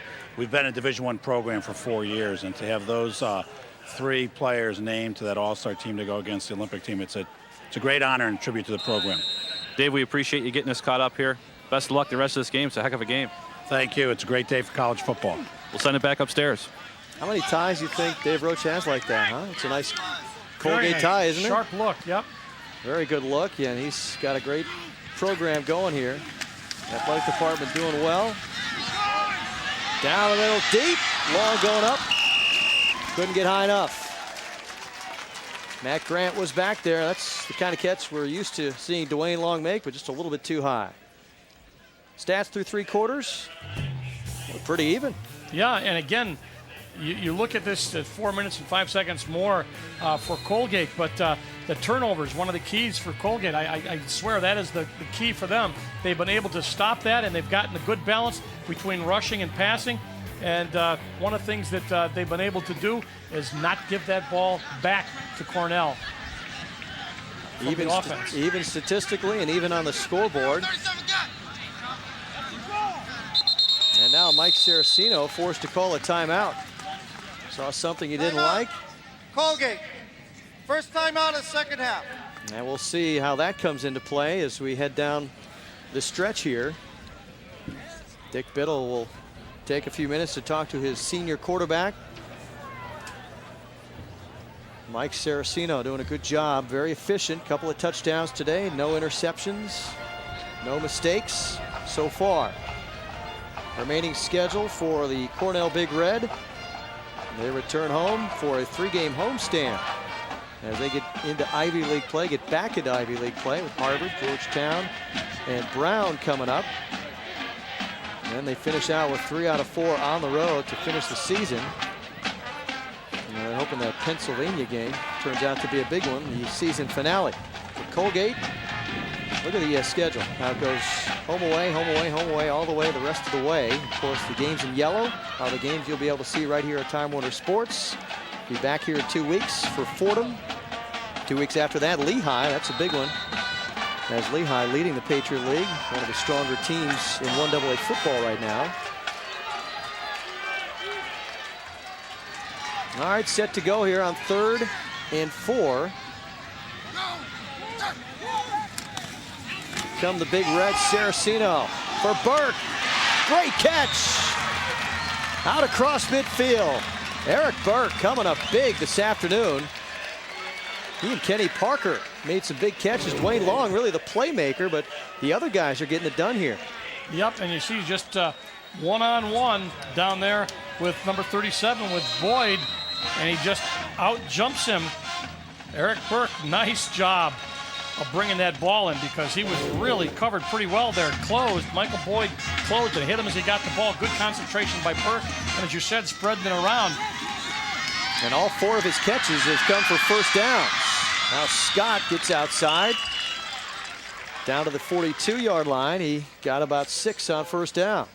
Seems that that dominating defense of Cornell's hasn't been able to assert itself again as well as they did in the first half. And you're getting a good look again at Jordan Scott making good yardage on first down. Going to make it 2nd and 3. But the defense, the blitzing, I think they've made some adjustments. Colgate's been able to, offensive line has been able to pick them up, and they're getting, of course, great blocking from the fullback, Ben Evans, on the run. So that's a big help, and Colgate able to sustain this offense. Big numbers for Jordan Scott, who came into this game with 3 career carries. That's his 32nd this afternoon, and we're still early in the 4th quarter as Scott is just short of the first down. Well, you know, offenses always talk about keeping the defenses off balance, and I think Colgate's balance in this game, passing and running, has really slowed the Big Red down here. I bet you right now they're about even. I know we had the stats, but with the last couple of runs, they must be, in terms of yardage, close to even in both departments. Let's see which way they go on 3rd and 1. Look at the 3rd down conversion rate. Both sides doing a great job. 3rd and 1, they'll go deep. Long's out there, and he got him. Long's going to score. Touchdown, Colgate. There's Dwayne Long. 39 yards on the touchdown, and the Raiders have the lead back. They did what I thought they'd do. They faked to Scott. He gave him the left hand, and Long just beat everybody. When they saw him, the corner and the safety went, uh-oh, he's got to step on us. And by that time, it was too late. It was incumbent upon Saraceno to deliver the ball, and he did. And that man, Long, got the long ball, didn't he? That's right. Second touchdown of the season for Long. Third touchdown pass of the game for Mike Saraceno. And Rava adds the extra point, and he has been perfect as well there. And now the Raiders with their largest lead of this game, 27-20. 12 and a half minutes to play. Another touchdown pass allowed by the Cornell defense, and now they trail by 7. Dwayne Long, his first touchdown of the afternoon, has given Colgate a 7-point lead over Cornell, capping an impressive drive, 39 yards on the touchdown catch. And they're really, as we said, mixing it up. Yep, you're getting Scott and running hard, getting good blocking, as we said. And then throwing the ball to Burke, made a great catch on that. And then, of course, the touchdown on 3rd and short. Got the ball to Mr. Long, 39 yards, and a good play call. And they ran the fake well. They ran the fake to Scott. Thought maybe they'd be going for the first down. They pulled it back down. And Saraceno, I think, has been playing exceptionally well today. They may have figured they were in 4-down territory I at the agree 39, right? That's maybe too close to punt it. But they figured, well, maybe we'll just, go for the home run. We'll crowd the Cornell saying we'll crowd the line of scrimmage. They've been having good luck running Scott, and he got the jump. Long got the jump right off the line of scrimmage. There was no safety deep. 86 yards in 6 plays. And now the Raider defense with the wind at their back. Jackson backs up to his goal line. He's coming out. Jackson across the 20, and the kicker makes the tackle. Wow, tell you what, Jacob Stein is earning his key. Well, that was pretty close to a saving tackle. You're going to get a good look at it here. He gets in back of that big wall. Those guys look like lock arms, run up the field, and all of a sudden he gets the hole, breaks out, and Stein knocks him down, and you saw one jersey to the right, but had he made a cut to the left, it would have been a race to the end zone. So the kicker does his job, getting the ball deep, but making the tackle. And what do you think's going through his mind at that point? A freshman kicker, yeah, seeing the guy coming right at him and nobody really to help. Dollar in the backfield again. On the back of Josh Johnston. Short pickup. Back in at quarterback for Cornell. Right you are. There's Nathan Ford. They said last week in his collegiate debut, he made a play that made people think about Doug Flutie. Escaped about 4 tacklers and then completed a pass for a first down. One of those plays where you just kind of gasp and think, wow, this guy's a player. But so far, he hasn't been able to get much going against Colgate. Colgate defense clamping down here. Now, one of the things that perhaps they're not as worried about is when Ford's in, is he the runner? You know, you're so right. Maybe they can play a little bit different when Kuhn's in there. Can back off a little bit. He's a passing quarterback. High snap. Here they come. Ford got away from one, but couldn't get away from Chris Petrone. Petrone with his 2nd sack of the season. Neppa gets him first. Watch Neppa, 31 is going to come through, nibbling on his ankles right here. He gets out of that, but followed up and finally brought down because they really needed a good rush. And Petrone, great job, forces a punt, 4th and about 16, 17. Well, Nathan Ford not been able to get a first down when he was in there. And Ryan Kuhn has led the Big Red to all the points. Good kick this time. Drives Bean back to the 36. He breaks one tackle, and look out. Can he get around the corner? Across midfield, close to the 40-yard line of Cornell. And that's Jeff Bean at his best right there. Well, he picked up 20 yards or 25 from where he got the ball, but he ran 50 yards diagonally. Watch him. He goes from sideline to sideline. He picked up a couple of good screen blocks, and wisely, nobody tried to block anybody in the back. So as I said, he 39-yard punt, a 23-yard return, but he ran 73 yards to get the 23. Yeah. Well, he came in averaging 17 yards a return on punts He took that one back 23 yards. He's also got a 59-yard kick return in this game. Scott hurdles a tackler and breaks a few more. Stiff arm, and Sussman having none of that. Drags him out of bounds at the 37. Well, Evans made a good block, but they made good penetration, and I got to give this freshman credit, Scott. As we said, coming in there, the whole team was getting 127 yards, and he's getting up there, and he uses that stiff arm and is able to get outside and bounce it when he needs to. Very impressive outing for the third-string tailback. Well, as good as Jamal Branch was, and of course we know how good he was, he gained more than 4,000 yards for Colgate. Even he didn't get 100 yards against the Big Red. And Jordan Scott in his first outing against Cornell, well over 100.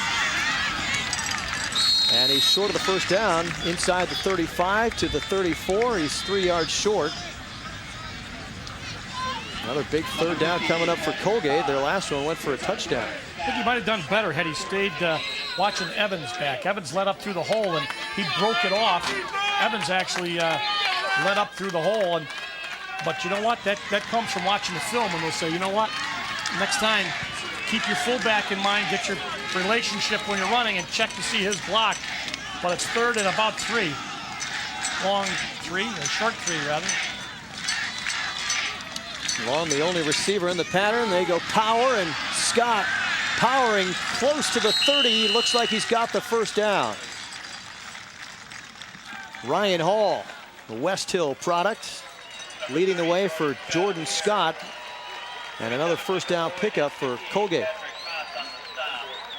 They look like they're on a roll, don't they? Colgate appears to be putting it together, and they've, as I said, the defense that was hard charging, the linebackers blitzing all the time in the first half for Cornell have been kind of negated as the line has been able to pick up and do a better job of opening up holes. Well, that's an easy one. 5 there. Matt Pollock. Unless they were a little early, unless he was drawn off. Pollock's signaling that. Of course, if I went in there, I'd signal it too.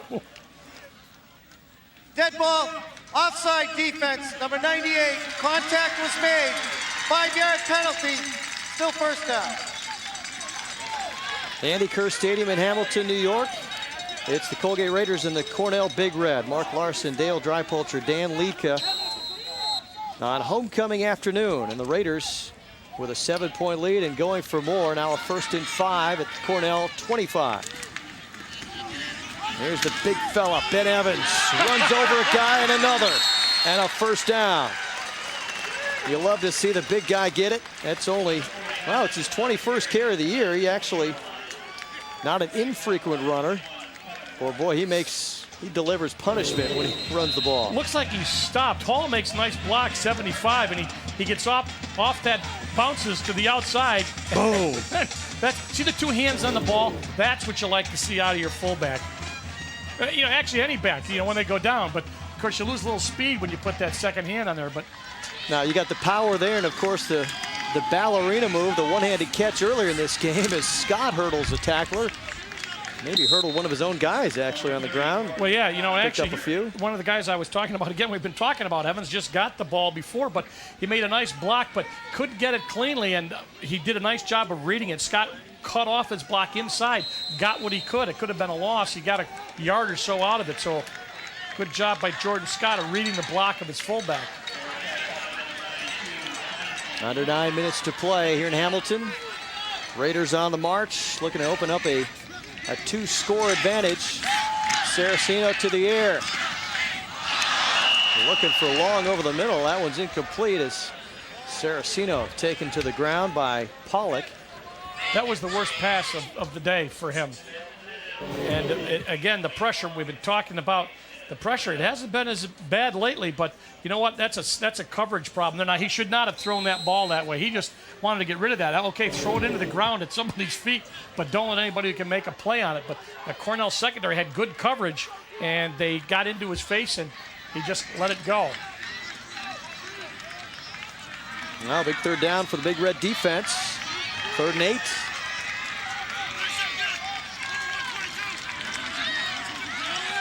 See if Saraceno's changing the play here. Looking for Long's got him, first down. close to the first down, and then he backed up. Let's see where they spot this one. I don't think so. When he caught the ball and turned, he was in good shape, and they're giving him, it looks like, almost the 8-yard line, and that's about where he needed to get. A Cornell defender down on the field as they call out the chain gang.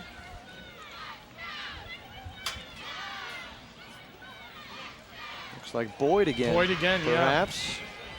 Yeah. Or Tim Bax. Actually looks like Bax this time. 27.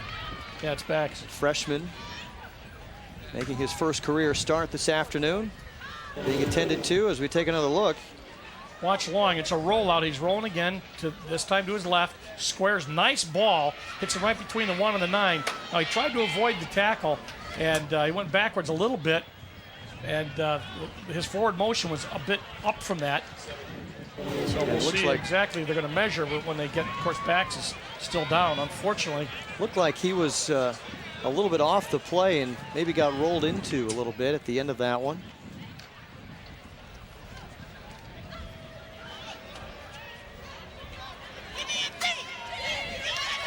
Jim Knowles looking on with some concern. He's going to get up. Well, that's good to see as Tim Bax off the field under his own power. Jim Knowles looking at this game as an opportunity really to redeem themselves and jumpstart their season coming in. They started out strong, but Colgate has really asserted control here in the fourth quarter.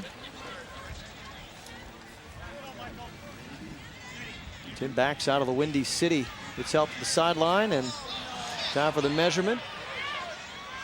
The chain break. It broke. he picked it up and it went way away, and I went, what happened? And he said, that's... Trying to stretch out the chain, and it came loose, so let's try that again. That's first down, I think. Well... Nope. Inches short. That's what makes the game interesting. All right, inches short. So what do you do here, Dale? You kick the field goal for the 10-point lead, or maybe go for the throw? It looks like they're going for it. Yeah, well, what are you going to do? What am I going to do? Yeah. I always get in trouble when I do this. Yeah, that's right. Well, put you on the spot. I'd go for the first down. That's what I would do. Try and win the football game. That's what I would like to do. It's actually what Virginia did. Remember at the Dome a couple weeks ago? Yep. Had a fourth down in the final minute. With the game tied and decided to go for the first down and keep the football. See a little more time up. Now the Raiders with a touchdown lead. 4th and inches. Give it to the big guy, Evans. First down, Colgate. You know, the thing is, he's the first guy there. You want to make a quick hitter. Not that he's especially quick, but he's the closest guy to the line of scrimmage, and he's got a two-step momentum where the quarterback has none.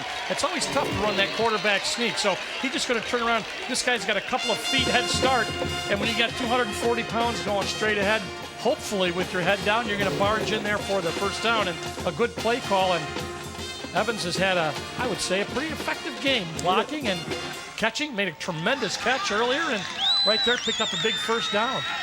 He doesn't drive the pile, he is his own pile. Jordan Scott lowers his shoulder, but he is turned back as he crosses the 5-yard line.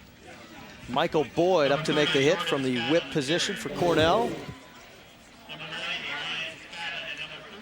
Linebackers and everybody. That was a good pad on pad there. Yeah, keying on that one. He does I love these little rolls that he does, that Saraceno does. That little half roll. And of course, when you're 5'9", it's nice to be able to, it increases your vision. And he's able to throw very well on the run, squares his shoulders. Now he's out of the, right behind the center. And when they list you at 5'9", yeah, generally it's maybe adding a couple. Scott to the 2. And they're running out of downs here. 3rd and goal coming up. But they're keeping that clock moving. Yes, they are. And we'll go under 7 minutes to play in this game. The Raiders looking for some cushion. It's a gain of 1 and 3rd and goal from the 3.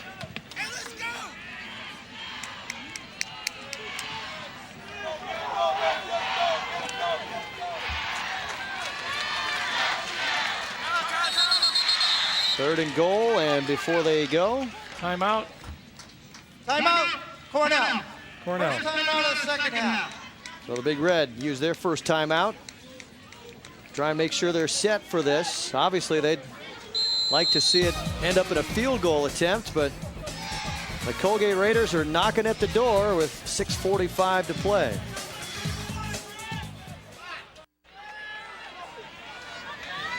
Well, Jim Knowles in a little trouble here.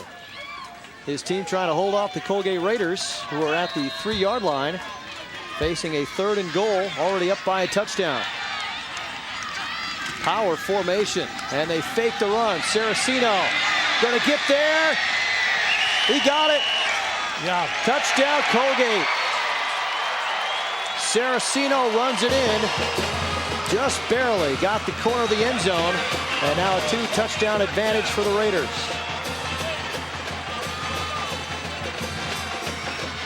That's called a wide side sprint. Let's see how fast the quarterback is. A cursory fake with the left hand, and just going to get inside the, yep, got the ball in the left hand. Perfect.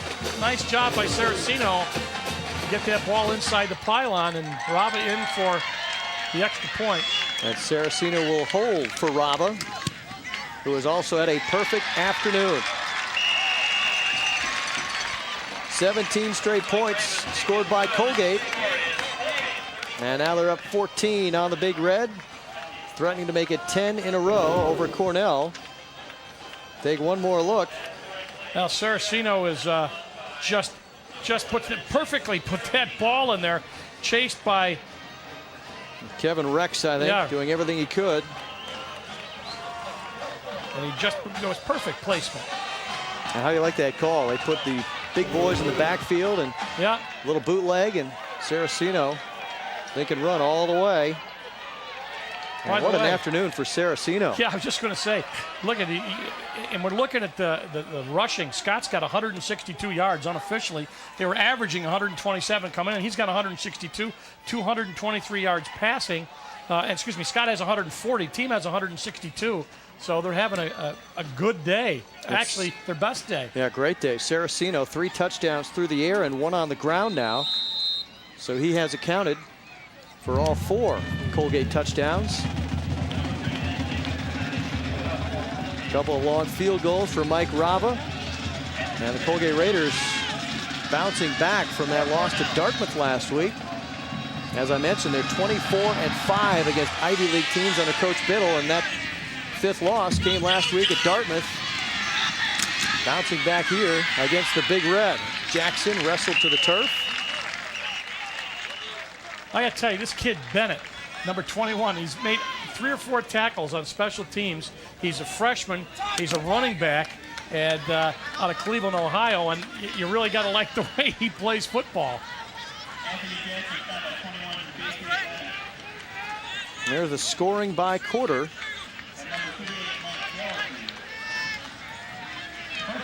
And a dominant 4th quarter for Colgate right now. Let's see if Cornell can answer. Nathan Ford still in, going deep for Romney, and overthrows. And I got to tell you, it's a little curious to me that Ryan Kuhn has led Cornell to all its points, and Ford has still been in there the last 2 series, hasn't gotten a first down yet. Right. Interesting. And it changes the dynamic of the game, as we said, because I think Colgate can relax a bit in terms of having to account for him on a running game. And Ford off target again as his receiver slips down at the 40. Romney hit the turf, didn't he? Intended target, and another 3rd and long coming up for Nathan Ford.